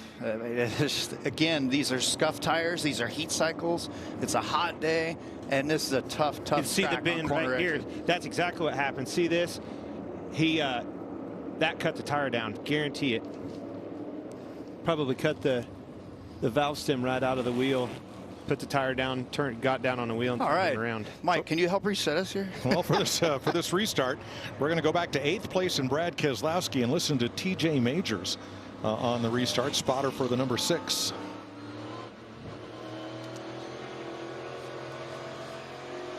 Top 9 stayed out and did not pit. Whew. We thought we had mayhem already. Now we've got super old tires. Bubba's back there, the first car on 4 tires, 2 tires for Priest. And 3 to go in stage 2. You better get to talking, Kurt. This is going to be wild. I would just want to sit back and watch. Race is on. McDowell holding strong on that outside. Loving that. Look at the battle. Here it is. Four Kyle wide. Busch around. And Kyle Holy gets cow. turned. Oh, no, it's going to hit. It's going to hit Huge. hard. Glancing blow and caution waves. I would think that'll take us to the end of the stage, too. And I think that will go to Logano. It's showing right now. Well, that worked. Bailed them out. Not having the best of days with Joey Logano. Got the stage win, but did not work for Kyle Busch and company on this 8 car. Big blow. Not sure who he got together with because they were 3 and 4 wide all the way back there. Yeah, I saw. You see Larson next to Denny Hamlin, gets into Keselowski there. They're bouncing off one another. Busch got tight. It looks to me like came from the outside. I'm just surprised there wasn't more cars that got collected and all that. It is so wild at the end of these stages on old tires on a track that just chews up tires. Everybody's just trying to get through it, but NASCAR wanted to throw another green and see some more action. I mean, well, they saw it. Whew. There it is, perfect. Where do we you start see looking? Busch getting tight on the outside of 4. He tries to cut down to stay out of Keselowski because Keselowski kind of got put in the wall, cut across Priest and got turned around. Yep, and Priest was digging. He had 2 fresh tires. That's a product of a Kansas City restart. Look at that, 4 wide in front of him. 6 backs up. He tried to avoid it, got wrecked. And the end of this stage has some unfamiliar customers up near the front. McDowell 2nd, Gregson 3rd, Allmendinger in 5th, Dillon in 8th.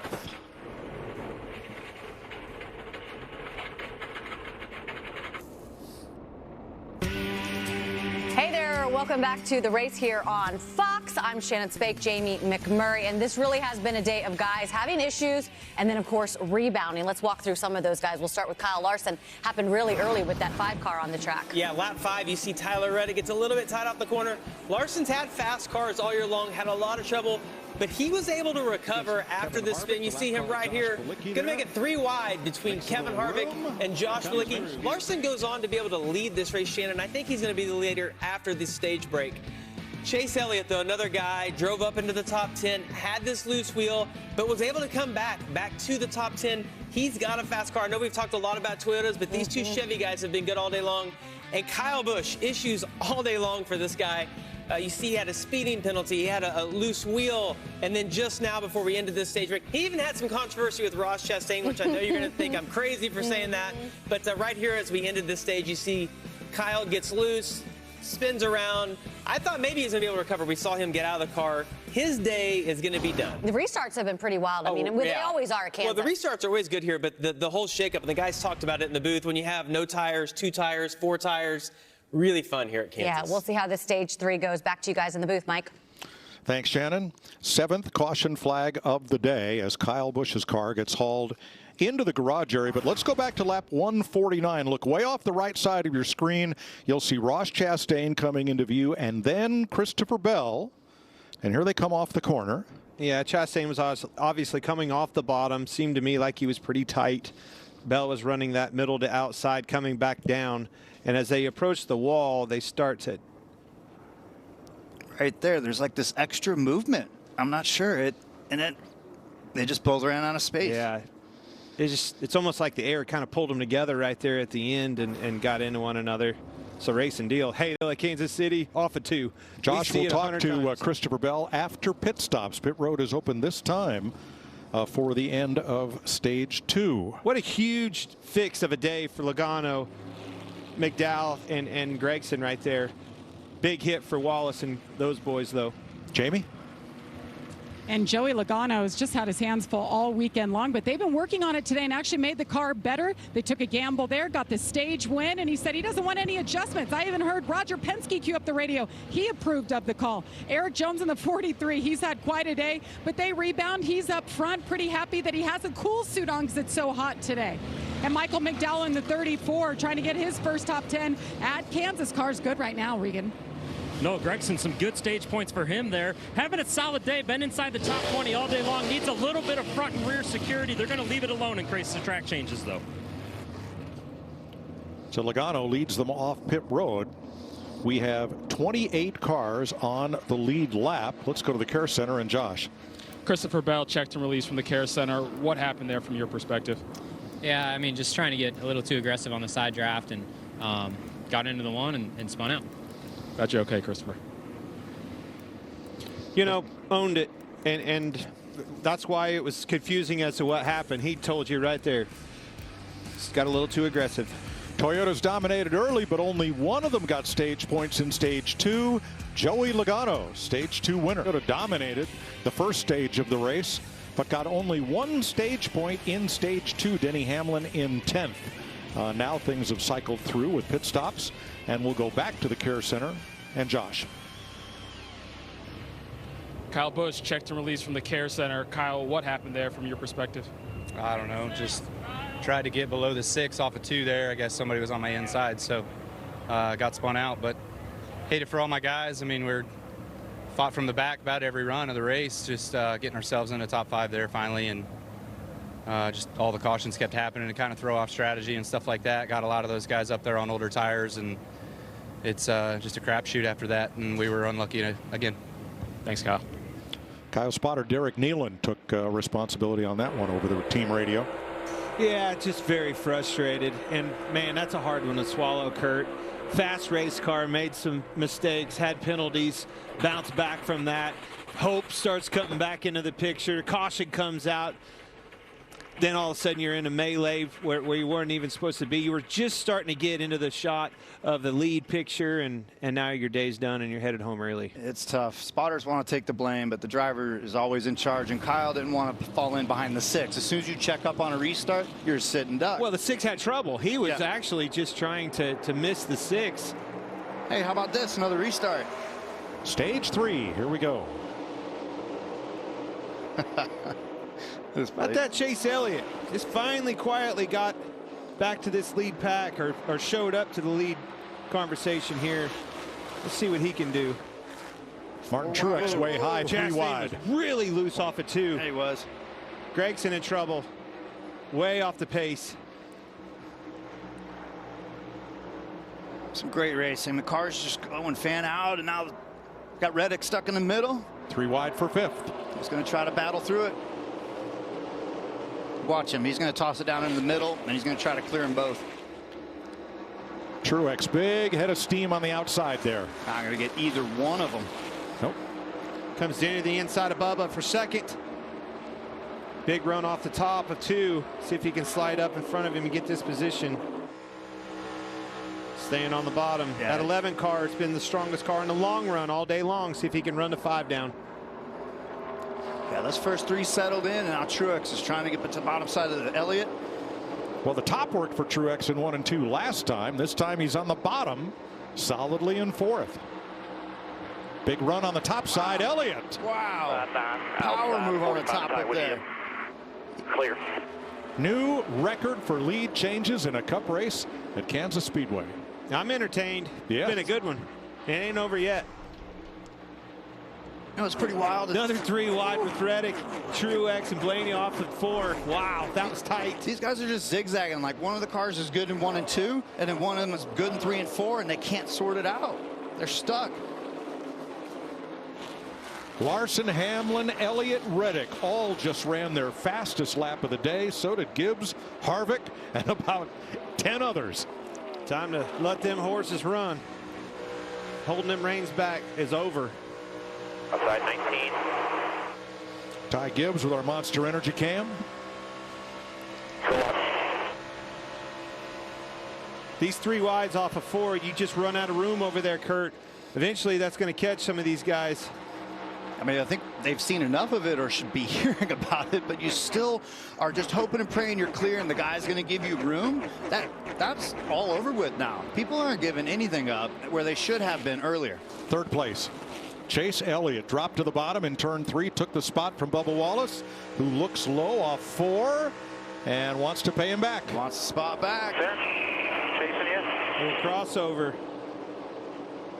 Loses the momentum and the edge getting into 1. He needed to clear him. Watch this outside. Larson had to lift. That's right. I love that part of these new cars. You can totally tell all sign of them flames coming out of the pipes. That's for sure.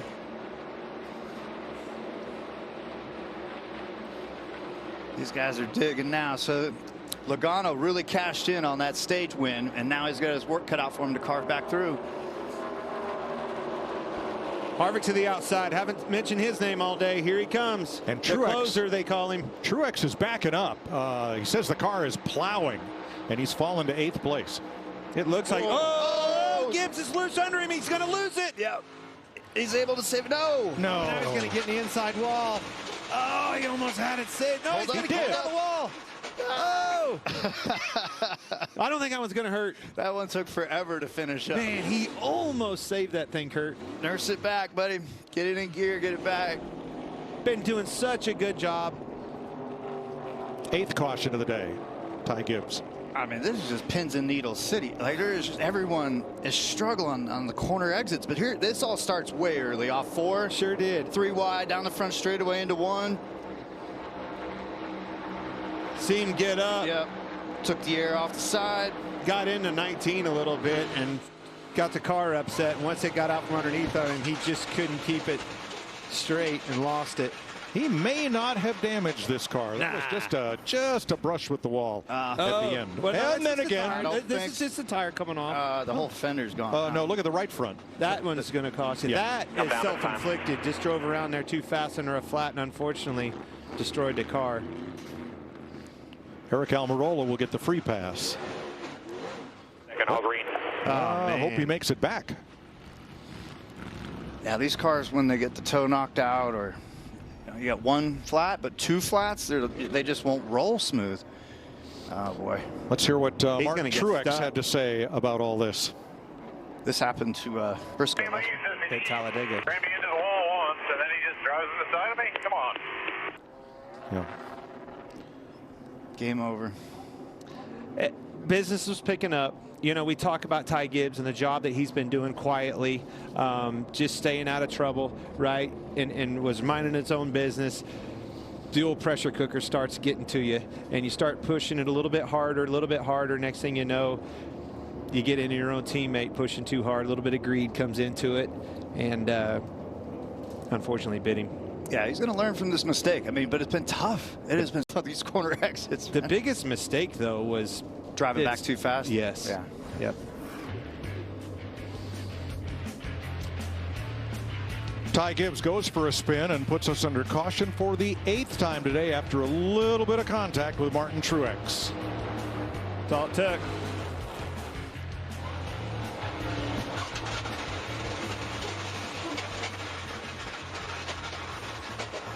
Pit stall. NASCAR said no.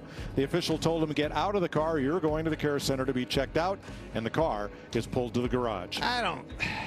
That's a little overkill. Sorry. Needs to be said. He barely touched the wall. Has to get out of the car. Have to go through all the protocol stuff. He could have got that thing towed to his pit stall and at least got back out there. Probably made some laps and saved some points here. It wouldn't roll back properly, and that's the way these cars are. Sometimes they wreck and the tow line is all wrapped around, or the tire wraps itself around the hub and it won't roll properly. That's why he couldn't get it back to his pit box. And I saw that same thing. It wasn't with because he hit the wall and it was wrecked. The point is he's going to go over there and have to spend 15 minutes in the infield care center. Trust me, my vitals would be up a little bit if that was me. And I wouldn't get cleared out. 43 people are still alive in Clint's Stage 2 contest. I told you them old race fans they're on it. They know what their drivers do out there. All right, we're getting a lot of the regulars back up front here. That's really a key factor with Larson, with Hamlin, Elliott, Wallace, Reddick. I mean, all these guys are somewhat surviving. This is turning into a war of attrition. I've never really quite seen a race at Kansas like this. But inside the car, you just got to stay focused and just believe in your team's strategy. Believe in the calls that they're making. And right now, ooh. So look at this top 10. 4 Toyotas, 4 Chevys, and 2 Fords. There's Truex. Things have changed. Yeah, didn't like that car. Wanted some handling. He was tight. He's got to make those adjustments. He's been in a wall. Regan? Well, you guys are exactly right, Mike. You see the damage on the right side of the car, but he came on the radio a little while ago and said it is plowing again. Of course, early in the race, they had gotten pretty good with that car, and it would cycle through good on the long runs, but not very good right now on the short runs. 4 tires for Truex.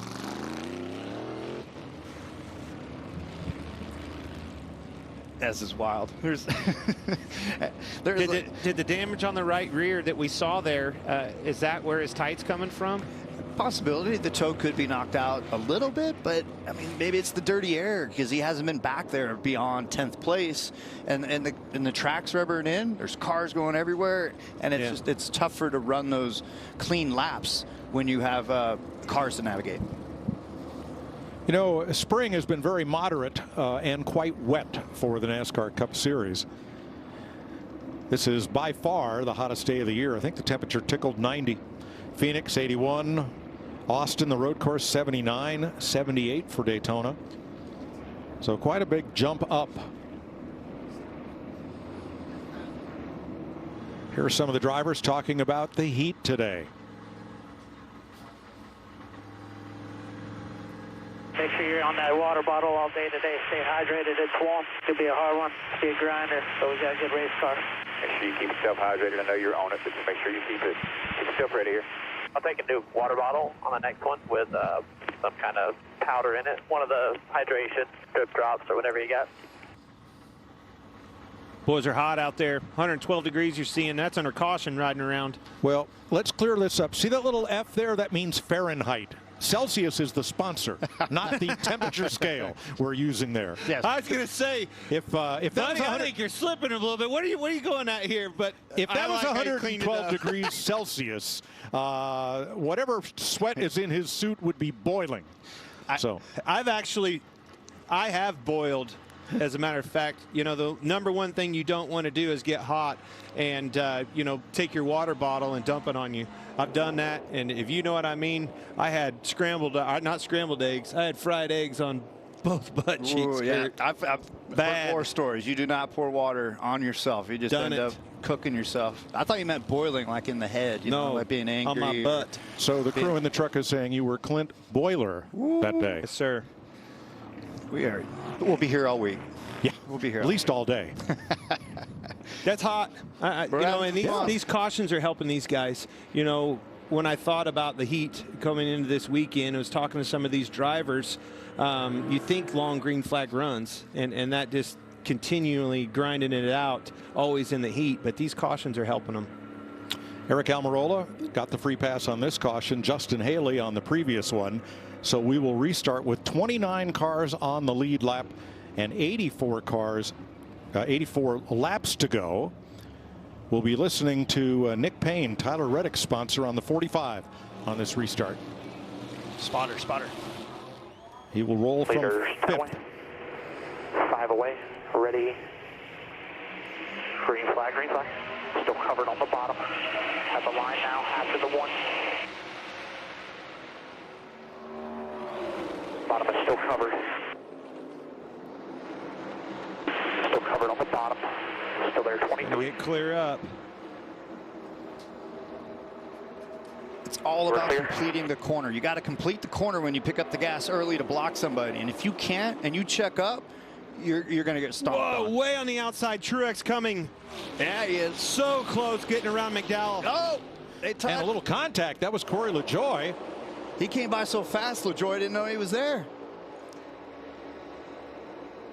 Other than that, this was the most orderly restart we've had today. Yeah, the leaders, they really minded their P's and Q's there, worked with one another, showed some patience all across the board of this top 5. Reddick, 4th place. Chase Elliott getting around that 11. That surprises me. These Hendrick boys keep heating up as this race progresses. We're running 1-2 now. Got Toyota's 3-4, and we got Truex back through the middle, 3 wide. Unbelievable slicing and dicing on those new tires. Puts down on the bottom. He's coming quick. We got Chase for the lead, though. Is Larson going to let him go? How about that, Kurt? Did not see this coming at all. Neither did Kyle Larson. Larson didn't quite let him go. Let's see if he wants to side draft him. Oh, he tried. He's going to get high. He's running up the racetrack.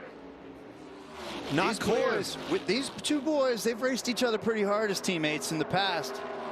Here comes Denny. Right there. Denny's I thought he was going to do a crossover and 2 for 1. Slide up. Coming, he's out there. The 9 was so busy trying to figure out the 11 that he didn't close the door on the 5. So it looked, all right, why didn't the 9 move up there? You can't just turn right and head up the racetrack. You would have to lift at the wall, and he ended up wrecking you both. He was committed to blocking Denny. But look at that. He was able to pull the move off. And here comes Reddick right back into play. Very impressive, Chase Elliott. Only way he makes the playoffs is a win, folks. Hungry. Here's the opportunity. Really good. It sure is. Elliott missed 6 weeks recovering from a broken leg snowboarding accident and fell deep in the point standings. They might be able to point their way into the playoffs, but the sure way to get there would be with a win. That's right. Might not need it with the playoffs. Now you need to start worrying about playoff points, right? If you can get a win and get yourself in, you're going to need those playoff points. All right, this is where it settles for a few laps. I say that, right? But it's their lap 3, 4, 5. Everybody kind of is like, all right, did I blow through the slip angle on my fronts? And now am I going to get too tight and not be able to seal the deal on corner exit? But this is where I believe we'll have a long run and guys will settle in. Can this Truex on these tires, you know, capitalize on the advantage here and get to that point, get to the lead? I mean, he's only gained 17 spots since they started this restart. Yeah, but they get harder the closer you get to the front. Regan? Well, Clint, even more impressive about this run for Chase Elliott today is the amount of uncertainty they had coming into this race. I was in the hauler with him and crew chief Alan Gustafson. Before it started, they weren't sure what to expect. They felt like they had a long run car, but a lot of confusion on the short run aspect of their race car. They've been giving him updates all day long on what his teammate Kyle Larson's doing early on in runs. He's been adjusting his driving style, been pretty quiet about the handling. A great run for him right now. Well, since we went to the next gen or 7th generation Cup car that we're racing now, Chase has not won on a 1.5 mile track. Might fix that today, buddy. That is a very good point. I'm kind of surprised by Larson, to be honest with you. Slipping. Turn 2. Harrison Burton spins after almost running over Chris Buescher, who just about stopped in the middle of turn 2. Kept it out of the wall. Yellow waves for the 9th time. Well, there went that long green theory. It's a tough track. Turn 2 with the way the wind angle is, but when somebody checks up in front of you, it's how do you abort? How do you really just maneuver around? These cars don't like that quick, abrupt movement. Yeah, Burton had to lock it down for a car that was suddenly very slow right in front of him, and the car came around on him. Yep. Well, maybe he didn't hit anything too hard.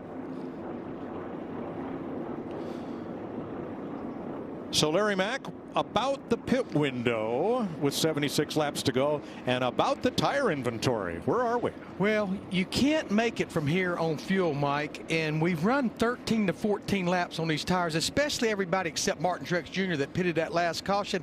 You've pretty much got to come, but this could be that 5 car's final set of stickers, because remember, he pitted an additional time when he spun at lap 4. So this tire situation is getting more and more interesting. That's a great point, Larry. He's the one that's in trouble, Kyle Larson.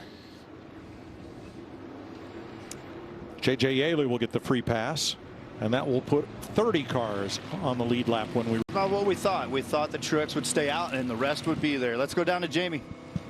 Both 2311 cars coming into pit here, kind of all over the map on the handling of the cars right now. Tyler Reddick pretty happy with it, a 4-tire stop here. But Denny Hamlin, he wants to be freed up a little bit. Chris Gabehart, his crew chief, said we're in a pretty decent scenario here. It's not perfect, but pretty good. Regan? The 9 to Chase Elliott, just a little bit tight when he was behind the 5-car Kyle Larson. As soon as he got out front, though, he said this car is solid, and the 5 Kyle Larson was told to do whatever the 9 car did in terms of pitting. 5 and the 9 come off pit road. And how about Daniel Suarez, who picked up 4 spots? He had moved back up into the top 10 during this green flag run. So Suarez on the way back to the front. These guys are 5 wide coming off pit road. Why not? They've been 5 wide everywhere else today. 75 laps to go in Kansas.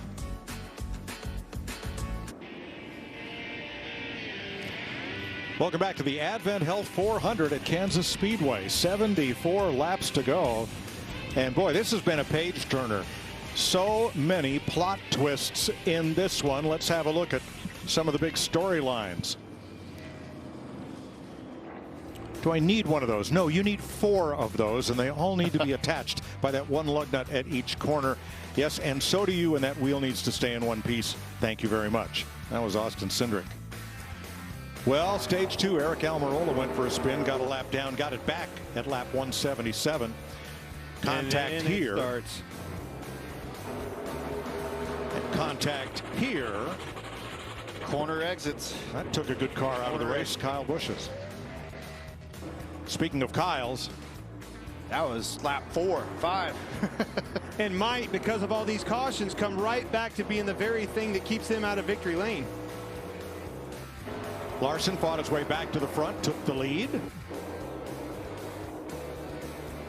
Denny Hamlin has been up front much of the day, but it took the 9 of Chase Elliott a long time to get up there with the leaders, but he did. And Martin Truex on the outside of the 19 and bumped into Corey LaJoie, bounced off the wall, kept on digging. Now here with Kevin Harvick and Ricky Stenhouse. Comes up on a group, and he's just going to slice right through.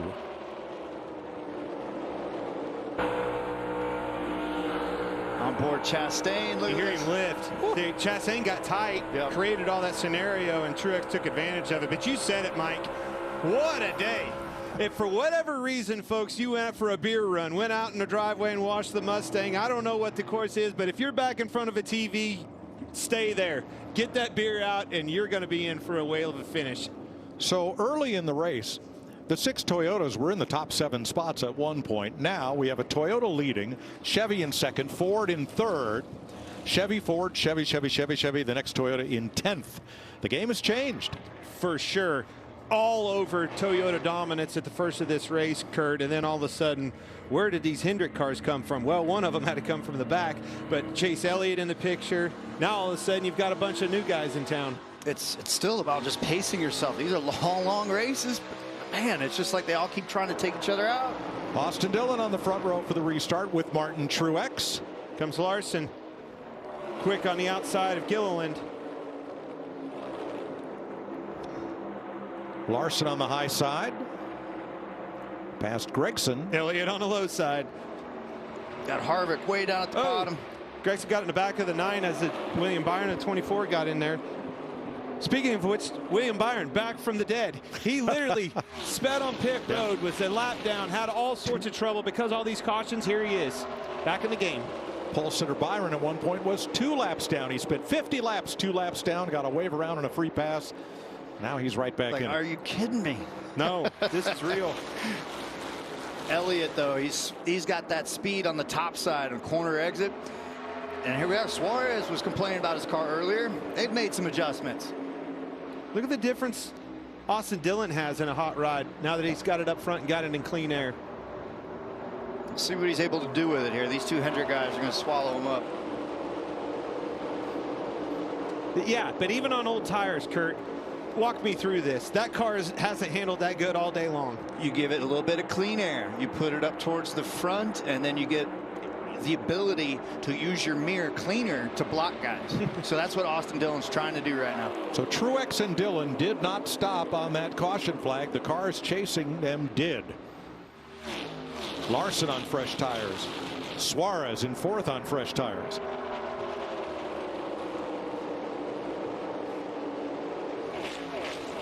These boys just keep pushing hard, and they're taking. They are not giving. And now, just when I thought Chase Elliott was strong off too, what do you go? Look at this run. Here comes That's what happens right there. When you give like the 99 did, that's where the 11 took advantage. Denny Hamlin. Well, wasn't enough room to take. Well, yep, he got 2 for 1. That's why these guys are pushing so hard. If you lift at least a little bit, boom. Guy came from 5 car lengths back and passed both of them. Nobody wants to lift because it's so costly.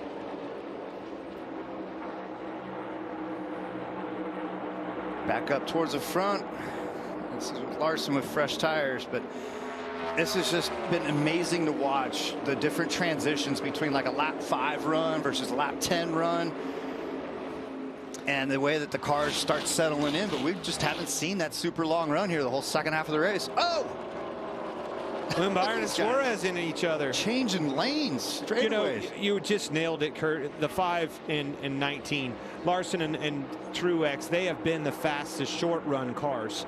Doesn't surprise me they're out front right now. This 11 car, good long run car. 3 Chevys here battling for 5th. Let's see who gives any room here. I cannot believe that 24 car is back up into this shot.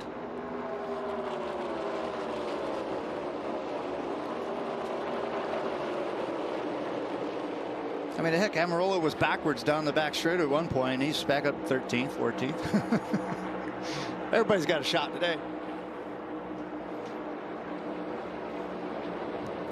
Gregson, Chastain. Here comes Stenhouse with a run. This is for 14th. This is about as back as far as I've seen Chastain all day long. Needing to get some track position back. Mired back in there. Oh, he got Gregson high. Got him into the fence. Gregson's not going to be very happy about that. Gregson came all the way down to thank him. And Allmendinger and several others go by. 4. Wow. Chastain's fighting a tight car. He lost the nose a little bit. And, I think we've seen that off of 2 as well. I think that's why he's mired back here in traffic, too. Got back in dirty air and having trouble. How about this pass to the lead? Battle off of 4. Here he comes. Shooting him right there. He's going to try to go for the side draft, and then went clear down low, comes back up for the block, and he's going to take the high lane away from the 19 as they go down into 1 and 2. And drive away. Absolutely. That 5 with the tires has the advantage. Another pass through lead. Whew. Bubba Wallace worked the bottom, picked up a spot. Here comes Tyler Reddick charging back, and Kevin Harvick. We're going to take you, Fox, side by side with 64 to go. Noah Gragson comes pit side after bringing out the race's 10th caution flag, spinning off turn number 2. Looked like he was by himself when that happened. But here's a little earlier between he and Ross Chastain. That was off of 4. Yeah, it's a pretty good tire hit, you know, as far as having a cut or something afterwards.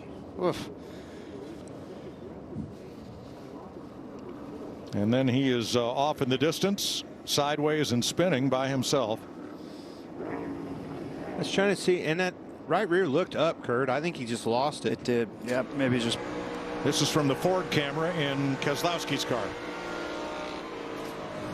Whoa, in your lap. Where'd he go? Where'd he go? Oh, there. Woo, that was close. Good move by Keselowski to get out of that jam. Good move. I bet he closed his eyes. Better be lucky than good. Now, there will be no free pass. Harrison Burton was the first car laps down, but he came to pit road at the caution flag and stopped. So no free pass. Hey, Billy Scott, I want to talk to you, but I'm going to leave this alone right now. Like these crew chiefs and the amount of stress they're going through right now, this is wild. Larry, where are we at? Can we make it to the end of this thing? What are we doing here, bud? You can make it on fuel, and they've run 10 laps. Remember what Truex did earlier on 6-lap fresher tires. He cut through there like a hot knife through butter. It looks like they're coming possibly to get everybody get their last set of tires, make it to the end on fuel. Jamie. So many comers and goers. Daniel Suarez, one of those. They're getting this car dialed in. They want a small adjustment here. 4 tires. Denny Hamlin putting on their last set of sticker tires, so the balance is good here. He's happy with that 11. Regan. 19 of Martin Truex Jr. was tight off at turn 4, but he said it wasn't bad for old tires, like the balance overall. And the 5 of Kyle Larson, it was a late call to pit when they got to turn 4. He's too neutral in turns 1 and 2 and a little bit too tight in 3 and 4. So the cars coming off pit road now will have 16 lap fresher tires, counting caution laps. Willie B. And the others. +3 on Willie B, the 24. How about that, Kurt? Yeah, I guess who's back? That guy right there. Oh boy. Who did that? It's way back on the beginning of pit road. And that top of the screen. Top of the screen. See which car we might. Tough to tell. Suarez, I think. Or is it a car that's still stopped? He almost bumped it. Not sure if it was his. We'll see. No, I think he was on his way out of the box. It came from possibly the 14. Well, let's see where they roll it back to, fellas. That should tell the tale. This is like. And here it comes into the 99 pit. This is like playing a game of Yahtzee and just rolling dice. Oh, what a stop for William Byron and company on that 24. Just what the doctor ordered, +3. 24. Best pit crew this year. Getting the job done for him. Back in this thing. Unbelievable. 2 laps down. So Suarez was the 10th car to come off pit road. And back he goes. Look at Byron's graph of the day. I mean, that is just so wild. I mean, he spent over 53 laps of this race, 2 laps down, and fought his way back. I mean, if there's a chance to talk to a crew chief, I really don't want to do it right now. But as a former driver, let's try to bring in Billy Scott. Hey, Billy Scott, this is Kurt Busch in the booth. You got us? Yes, sir. All right, I'm completely confused as a driver. You all right down there as a crew chief? I'm worried about your health here. How many tires? What's going on? What do we need to do here to try to bring the 45 to victory lane for back-to-back-to-back? Well, not many sets of tires left, as most of pit road is facing. But, yeah, we just got to keep working on these restarts and get track position at the right time, the way this has been going. A lot of cycling, different back and forth, and just got to be on the right cycle.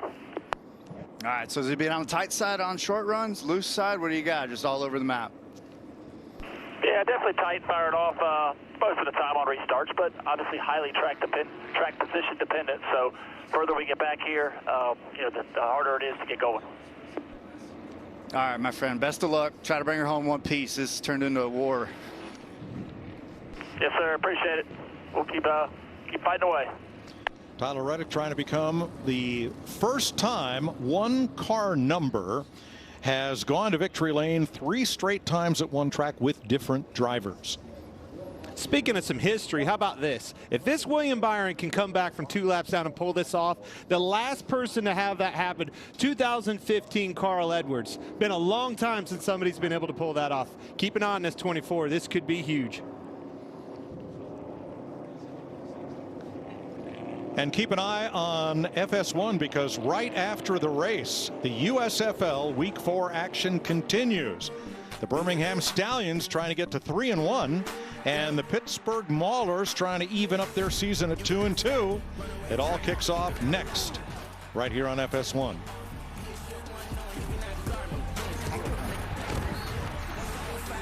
Been some good games. Loving what I see over there. It's fun to watch that. You a stallion or a mauler, Kurt? I like horses. I'll go with stallion. What are you? I like stallion. I thought you were a chief. Good weekend to be a stallion. All right, hey Larry guys, Mack. you see that 19 car there, Martin Truex Jr.? James Small decided to put their qualifying scuffs on right there, so he may be one of the few cars that has a set of stickers still in the pits should we get another caution here directly. Ah, interesting. All right. Coach Gibbs looking on. His car has pretty well dominated the first half of this race. But now the highest placed Toyota is Hamlin in 7th. And that is because the first 4 cars did not pit. So how about this lineup? Corey LaJoie will be the control car on the restart. He shares the front row with Ryan Preece. Michael McDowell and J.J. Yaley in row 2. Then Kyle Larson, the first of the cars that pitted with William Byron. Keep an eye on the 5 car. He's going to try to lag back a little bit and try to blitz right when they get to the start finish line and clear this 41. He can't jump out of line until after the start finish line. Now we're back under green. Denny did to the inside. Yeah, he did. Shot the middle there, but no, I thought the 5 was going to lag back. He didn't. I don't really know why Yaley. Look at the 24 front there. Byron on the bottom. William Whoa. Byron. Whoa, so close. That almost cost Kyle. Last minute block there on the 11. Here we go off turn 4. Corey LaJoie trying to become the 13th different leader of this race. Tyler Reddick just had a huge save.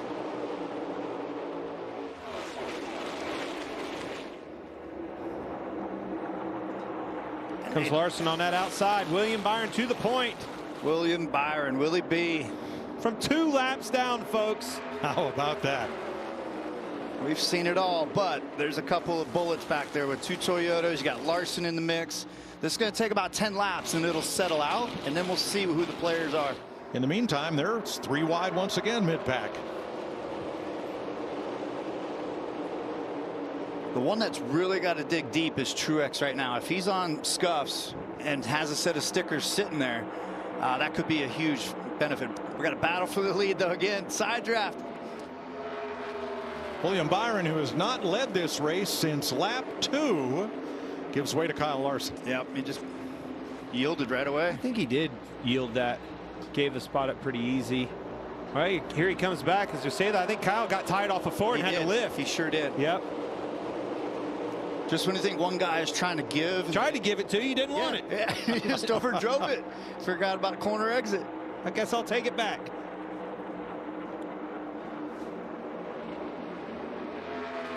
You know, one thing that's changed a little bit with the tire design since the inception of this car, the tires are coming out with less stagger. Turn 3. Oh, another one. Eric The Jones, 43. around back. That car entered the corner and just went around. Josh Berry's around too, but I don't think he's hard into the wall. 11th caution flag at lap 216 for Eric Jones. Larry, have you ever seen this much havoc on a 1.5-mile track? No, I've never.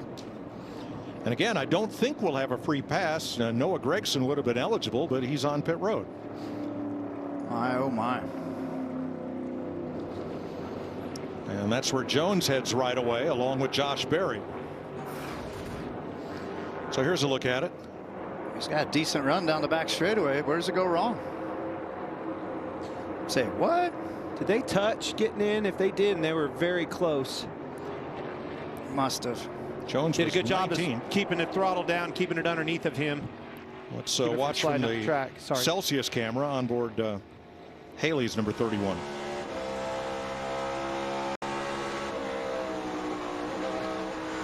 I think they touched ever so slightly, just enough that when he went to pull off of him, he got it car loose.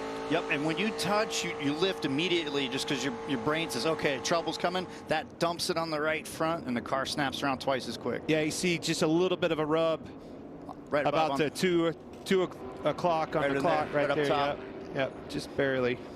Some of that was from touching the wall, as you see on the right rear earlier. Show me a car that hadn't touched the wall. No kidding. This is wild. But it's awesome. The racing that these guys are putting on, it's like another game. Like this is like a playoff race in a sense. Well, it's just when these cautions start coming, you know, and then the strategy comes into play. You think about that stage 2 with Logano, McDowell, and some of those guys. You look at it now, and you've got Austin Dillon and these guys up front capitalizing on these untimely cautions. Let's watch the 11 up top of the screen. Yeah, got it a little bit, didn't he? That's where, look at the 5 have to lift, and the difference in William Byron, though, getting that point back. That could have been a huge savior for William. And that's what I was talking about with the stagger and the tires. What that means is that it just doesn't rotate center out as much, and it creates left rear stability, because we had a lot of left rear blowouts early in the year last year. Now we don't see that as much, but the cars just aren't closing the corners out as easily. And you picked the throttle up a little bit earlier than you used to, driving through the corner on the throttle.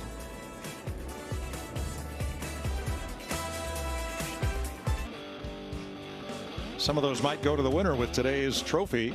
Then again, he may have some burn ends of his own, and so might some of these people in the grandstand. They've 90-degree heat out there. So hot day here, hot one on the track, a lot more action than we expected. Record number of lead changes, 13 different leaders, 11 caution flags, and we still have almost 50 laps to go. That's what I'm trying to figure out with the tires and just patience. This turned into a huge war of attrition. I mean, I've never seen anything like this on a mile and a half. Started right off the bat. You got your leader, Kyle Larson, gets spun off of 4 in front of the field, and it's been out of control ever since then. Cautions breed cautions. We all know that, but boy, has it ever rang true today. No give, no take. Like, it's just all no give, all take. I think what this is going to come down to is not who has the best car, but who still has tires. Regan? Well, and Mike, things keep getting better for the 24. William Byron checking in with his team. They still have a set of sticker tires sitting down here. They cycled through their scuff tires earlier in the race when they were having issues, when they were working on that race car and making it better. They're sitting in a very good spot in terms of sticker tires for the end of the race here. The other cars with those in my section, the 4 of Kevin Harvick, the 19 of Martin Truex Jr., and the 7 of Corey LaJoie. Wow. Well, here's Kyle Larson about tires. So what do we even have for tires? We have one more? We have a set that has 7 laps on them, so if it came down to it, that doesn't scare me. I know it's not what you want to hear, but it doesn't scare me. Okay. All right, so the 5 has a set of 7 lap scuffs that they took off the car earlier. There are the restart ranks. William Byron, best of the Cup Series. Kyle Larson, 8th on restart performance. Here you go, boys. Get after it. Good pushes on both sides here. Eventually somebody's going to take that spot, but right now they're pushing hard that second row. Truex and Denny Hamlin. Denny to the outside. He's going to go for it, but now Larson's got that momentum in the middle. Tell you who lost their help is the 24, William Byron. Look at the difference it made as soon as Truex got tight behind him. For both cars, William Byron and Truex. Truex lost 4 spots. Bubba's back in the mix. Look at that, Chastain, yeah, on the high side. He's going to have a huge run down the front straightaway. Chastain back into the top 5. One lift to Truex, and he lost 4 or 5 spots there. That's all it takes. That's why you're having so much trouble. You can't afford to lift, and the times are tight on these restarts. You end up getting you in trouble. It is amazing at the way that one set of tires versus another set of tires changes the game for certain teams. I mean, just when we thought we rode off Chastain, he's back top 5, digging, trying to clear for 4th. This was big for Larson to get that lead from his teammate. I feel like that all came from what materialized behind him. As soon as Byron lost that help with Truex on the bottom, that advantage immediately swung back to Larson. So now all of the top 18, with one exception, got tires on this most recent, or one caution to go at lap 208. Corey LaJoie is the only one who did not. He is in 12th. We still got some guys ripping the bottom, some guys ripping the top. Plenty of options still on the track, but again, running out of tires, running out of patience. Harvick keeps trying, right? But that low side is kind of a sucker zone. It's hard to clear people off turn 2. 6th place, Logano and Truex. Let's see. That momentum on the top side, guys don't want to lift when they're up there. Man, Logano, what a turnaround for him. That stage 2, being able to take advantage of that untimely caution strategy, played right into the play of that, put them right back in the game. He's been a top 10 contender ever since that moment. 3 wide. Reddick took it to the bottom with Austin Dillon in the middle as they work past Blaney. Now Blaney with the run. This is for 9th place. Yeah, those two will draft down the back together on the top side, but now what can Reddick do to clear one of them? You got to get one of them here. I don't think he's going to do it. So hard. Oh yeah, he cleared up. No, whoa, it was so close. He knew he wasn't clear. He's like, I got to get out of here, and he lost the spot. I said near, not clear, boy. More lead changes today than in any 400-mile race on a 1.5-mile track in NASCAR history. Wow. History.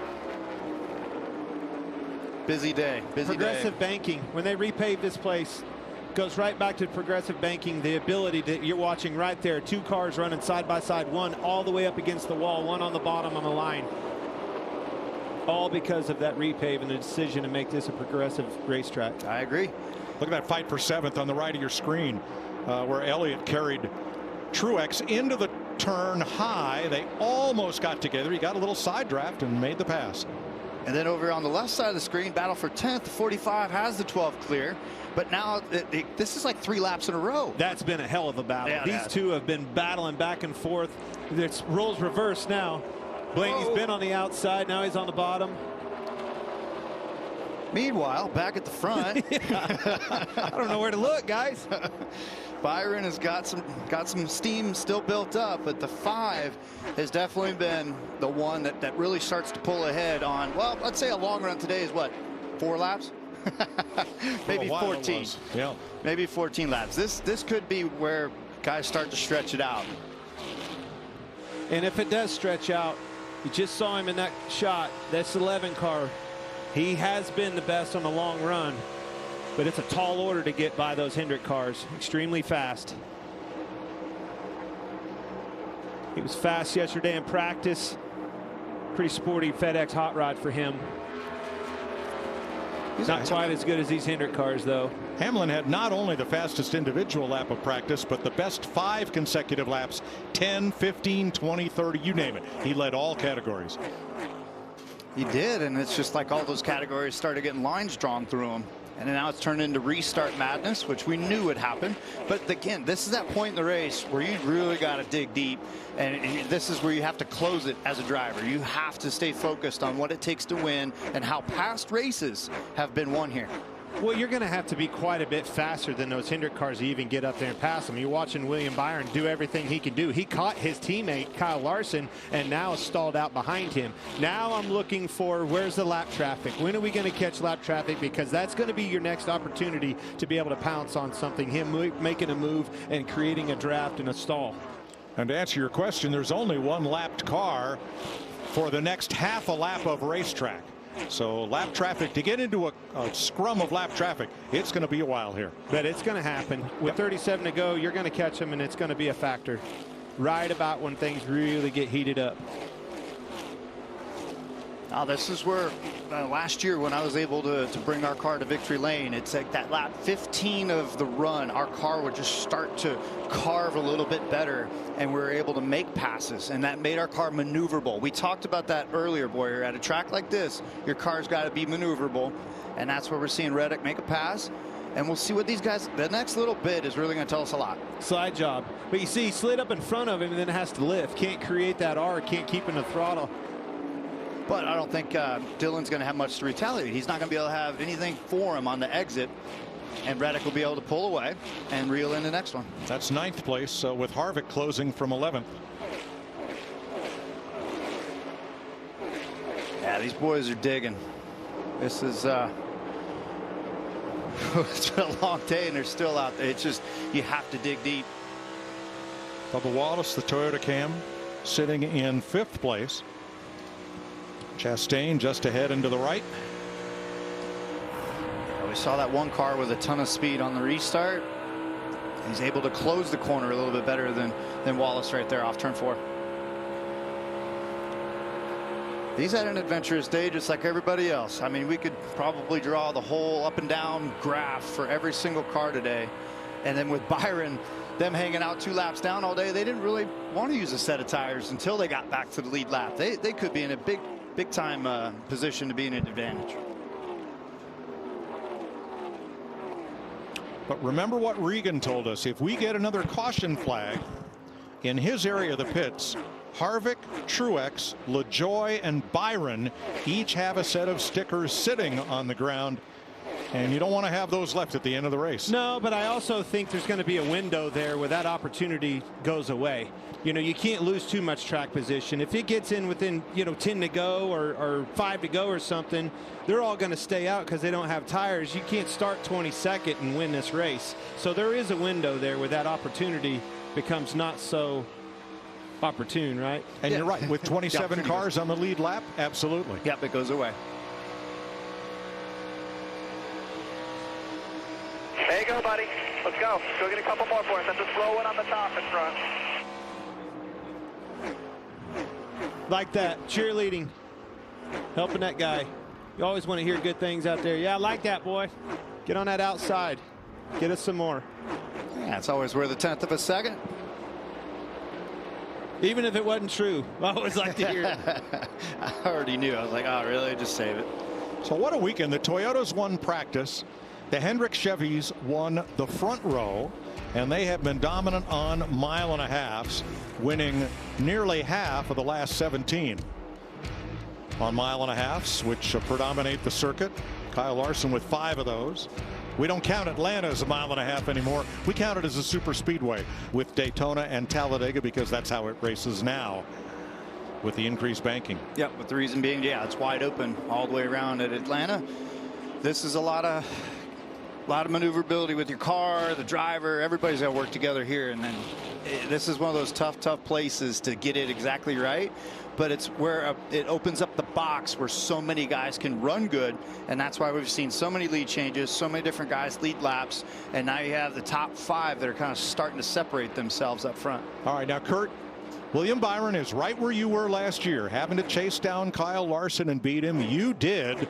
What does Byron need to see? What does he need to do now? The small difference maker I had is I had 2 Kyles that I had to deal with, but I let them deal with each other. They raced the heck out of each other when they dropped the green, and they were so much side by side drafting, and I was just like, haha, I can just sit here and wait for both of you guys to burn through your tires, and I'll get you on the long run. That was the set of chips that I pushed in on, and I ended up with a long run at the end.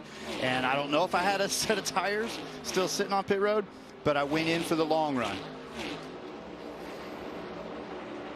Bubba Wallace did much the same here last fall, driving the 45, which doubled up. And is that what we're starting to see again? We're starting to see some trends. We've run out of cars. We've had so many yellows. There's hardly any sets of tires left. Right along with Keselowski here, he's salvaging a day out of this. I'm talking down and out of the first of this race, riding 16th, but not bad. Straight away. Straight back tight. That's with Haley downshift. Well, Larry, dare I say, speaking of trends, Well, we might be going a little early, but we'll go ahead and go there. I looked at the last 5 Kansas spring races. Now, we did not race here in the spring of 2020, but in those 5 races, the average of the last caution, lap 254, which is 13 laps to go, 3 times in the final 10 laps. And Mike, we did have an overtime finish in 2019. Okay. Well, I don't know about that trend, but the trend I've been talking about, we've been watching all week long, is this 11. That car trend's good on long runs. I watch it on the graph, and there you see him passing William Byron for second. Larson, you better run, and you better run fast. You better run, you better hide, because right there, Byron yielded. Byron knew he didn't have much to block with. He didn't side draft him. He's like, I've got nothing for you. That happens sometimes when you're in the top grouping. When somebody fast catches you, and you just see it happening, you're like, I can't hold this guy off. And right after the race, keep it right here on FS1. Week 4 action of the USFL continues next. The Birmingham Stallions take their 2-1 record against the Pittsburgh Maulers. It all kicks off next on FS1 right after the race. 25 laps to go. Kyle Larson with a 1.3 second lead on Denny Hamlin. Yep, that's what I was just going to circle for all of race fans. It's that number right there we want to keep an eye on. And now you're going to get into the traffic and how you navigate traffic and keep your lap time going. Nailed it. That last time, though, last time by, I think they woke Kyle up in that car. Hey, Levin's coming. He's faster. I think he was holding back a little bit. Went to the whip, answered the call, picked his lap times up, too. Keep an eye on that interval that Kurt just showed. I think Larson was riding right there. I really do.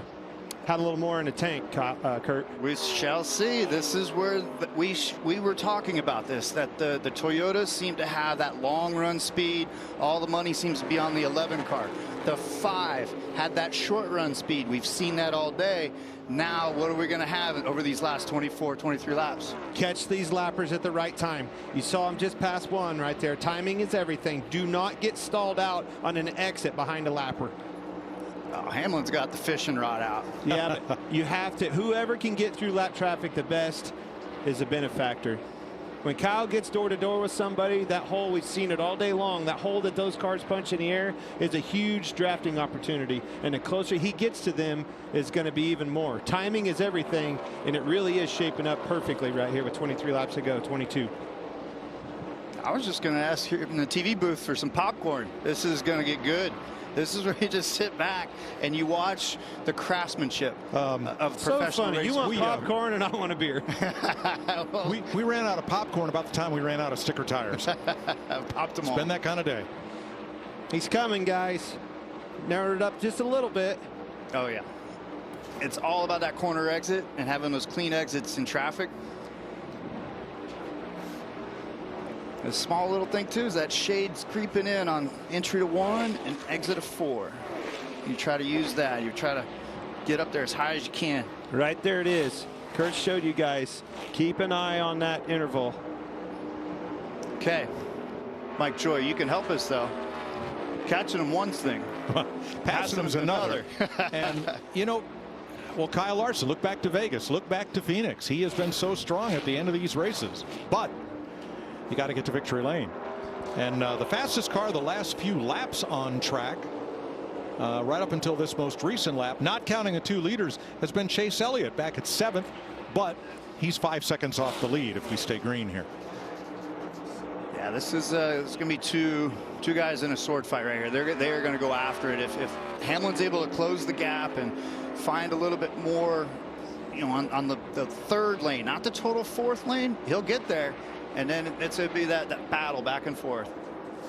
It's like you said, Kurt, catching them is one thing, passing them is the other. You look for opportunities. You keep hearing me talk about the lappers coming. Here's 2, right? Onesie, twosies. These are easy. They'll probably move over, yield the right away to these guys. But there's a pack up there of 4, and they're a blanket over all of them. That creates a lot of dirty air for the leader and the 2nd place guy. That's an opportunity. All right, Denny's going sniffing here. He just shot for the middle lane, and this might hurt his lap time this time, but he's starting to do some research and trying to find something. Kind of stalled out at that. Well, gained a little bit. 6/10 back there. Now Wallace has caught Chastain. They are battling here for 4th, and they are closing on William Byron for 3rd. Bubba had a look last time by. These long runs, the cream finally is rising back to the top, and Bubba Wallace has been a part of that equation all day long. It's a good run. They're going to look at that stage 2 and wish they had those stage points that unfortunately circumstances kept them out of. But this has been a very solid day for them, coming off of a win last year. Solid day at a solid track. That's what you always want. Then he lost a little bit there. It's where you start getting in their draft. It helps you down the straightaways. It hurts you in the corners. Whatever he did, you said he started moving around, looking around a little bit on the racetrack. Good corner exit by Wallace, and now they are getting into the draft of Byron. If there's any grip right up next to that racetrack, this is where this Larson is so strong. He can ride that wall so close and so tight to it without hitting it. Such a talent. 16 laps to go in the race at Kansas. The USFL game between the Birmingham Stallions and the Pittsburgh Maulers is going to start over on FS2 and the Fox Sports app, and will come here to FS1 after the race concludes. Kyle Larson leading Denny Hamlin by 0.7 of a second. William Byron 2.7 back in third. And the battle is Bubba Wallace on the inside of Ross Chastain for fourth. Clear up. Rolling. Yeah, Chastain just kind of yielded there. I mean, it's late in the day, and it's like, hey, we're both going to end up top 5 if we settle this a little bit quicker, because I don't think Logano can reel them both in. Hamlin has stalled out in this lap traffic. Right around that 6/10, 7/10 range, he stalled out. But look, starting to get into this traffic we're talking about. Hamlin's searching, he's digging, he's just not gaining. He's not gaining. He's been all over this. He went 2 lanes down. He was up super high. I want a little higher entry into 1 right there, boss. Woo, oh, Larson messed up. I think he got in a wall. I think he did. He messed up. Here comes Hamlin. I bragged on him, and then he got in a wall. That lead's been cut in half right there in 1 corner. One moment right there. Now that's all it took. Look at this. Is Larson going to be able to, get his composure back? Is he going to be able to figure out 1 and 2 this time around? Kurt, you said you wanted him higher getting into 1. I want Denny. As you said, I know, as you said that. Larson was too high. 13 to go. Denny Hamlin hasn't won since the Coke 600 last May. Look how he lost 33 races ago. Sorry. Look how he lost the nose behind him in the wake.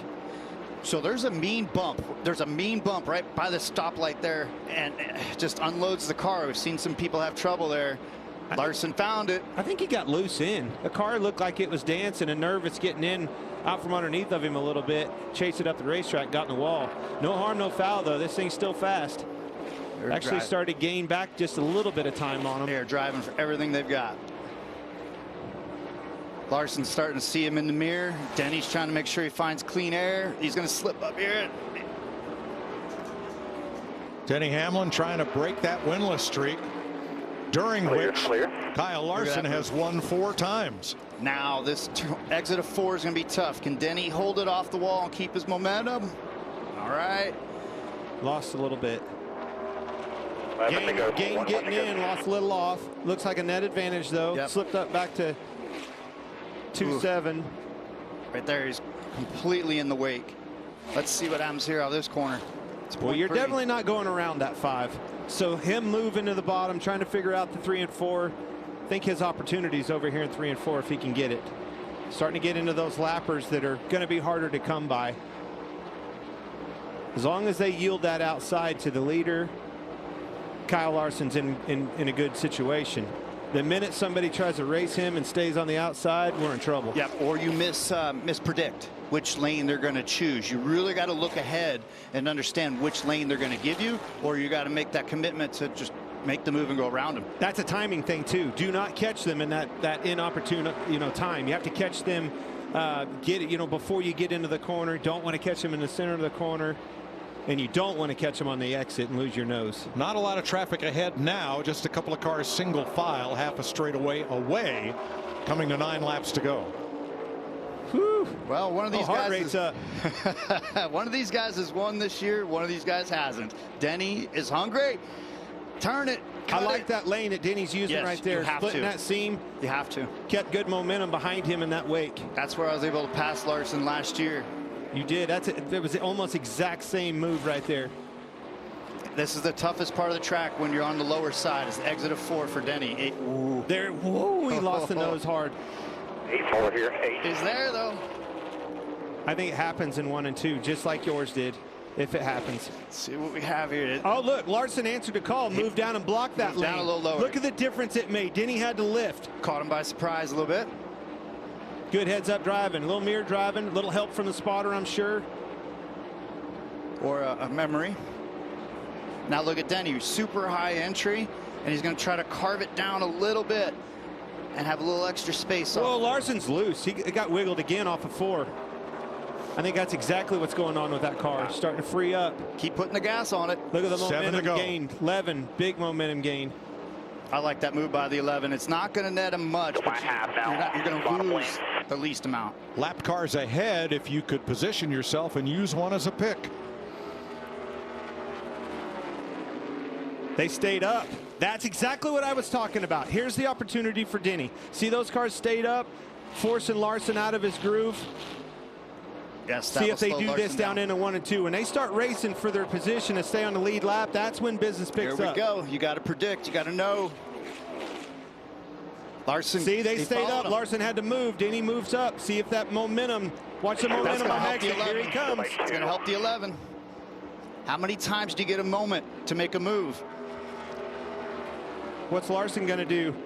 Has to go to the bottom. 2 lap cars up high. Middle of the racetrack. Hamlin underneath. Can he keep the nose? Can he get side by side? Now it's a side draft game for the lead. Larson is wanting this Yaley out of the way. Look at this, door to door, folks, for the lead. Kansas Speedway.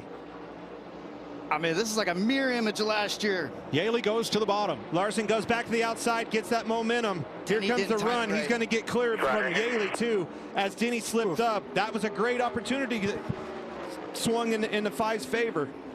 See how much momentum you lose by just cracking the throttles that little bit. They were side by side off 4, and now it's back to the half a second. Denny caught him in a bad place right there. Lost a lot of time.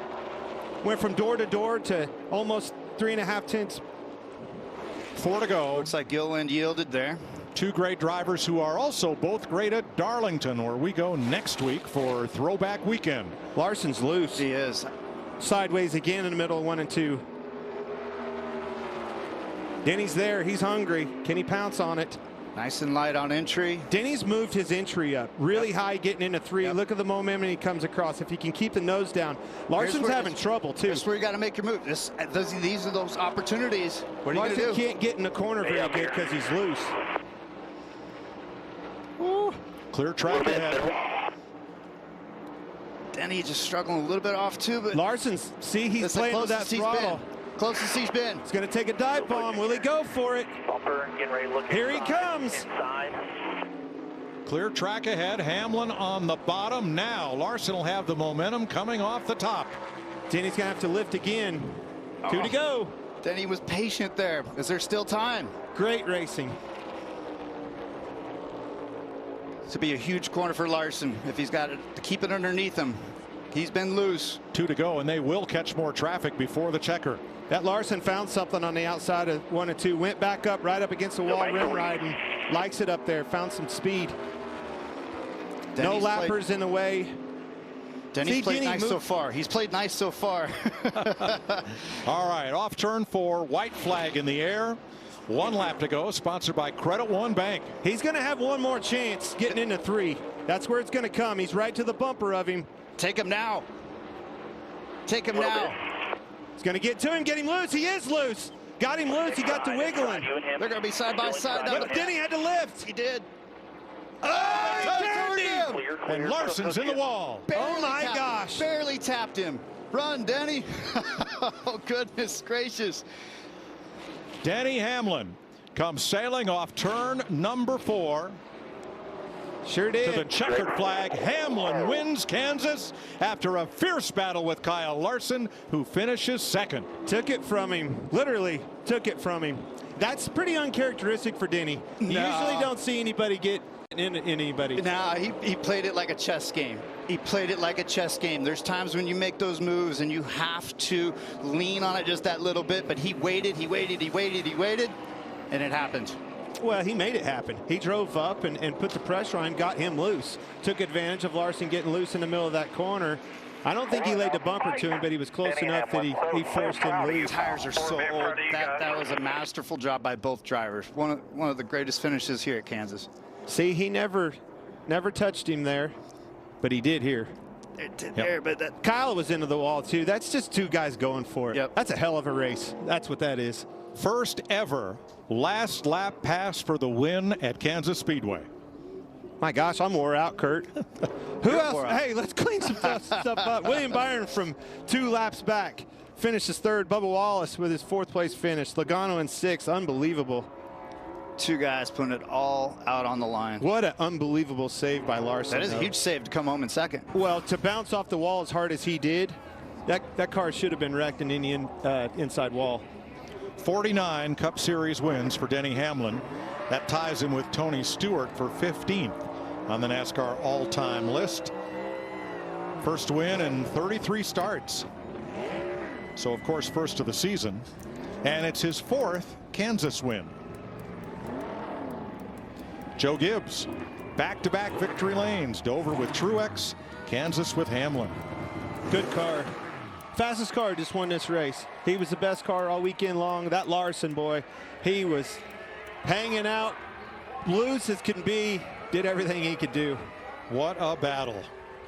I don't think Larson should be too frustrated at all with this. I mean, losing isn't the greatest feeling, but he did almost everything right to try to bring it on home. This guy right here, Denny, these long races where attrition shows up. His last win was a 600-miler at Charlotte. This one felt like a 900-miler here at Kansas. Always is a long-run guy. He stays in it to win it. Regan. Denny Hamlin out of the car. Heck of a battle the last 30 laps, Denny. You caught Kyle Larson. A little bit of contact on the backstretch, fair or foul. It was hard racing. You got your 4th Kansas win. Yeah, so proud of this whole FedEx team. And, yeah, I got position on him there. I was trying to side draft him, but clipped his left rear. But glad he was able to at least finish. And proud of my FedEx team, though. 400 wins now for Joe Gibbs Racing. Just such a great accomplishment for them. Denny Hamlin, your winner in Kansas. No, Kansas crowd didn't like that, did they? Second with this one. Is there anything more you could have done right there to hold off Denny in the end? I mean, I was really loose. I was trying to do what I could to manage it. Just was really loose at that end, and yeah, he was a little bit better than me there at the end, but replay either. But obviously, he was side drafting really aggressively, like you would. But he was like touching me, it felt like, and it just had me kind of out of control. So. Yeah, I wish we could. Wish we could see what was interview interrupted. Going on here, I guess. That's Noah Gragson and Ross Chastain going at it. Chastain connected. I don't know if Noah got him first, but.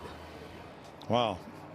Everybody's overheated, including several of the tempers here in Kansas, where Denny Hamlin has beaten Kyle Larson. They were discussing what happened.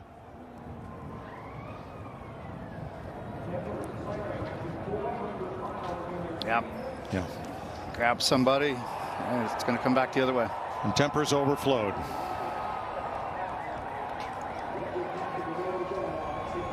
What? Everybody didn't know if he was going to be a fighter outside of that car.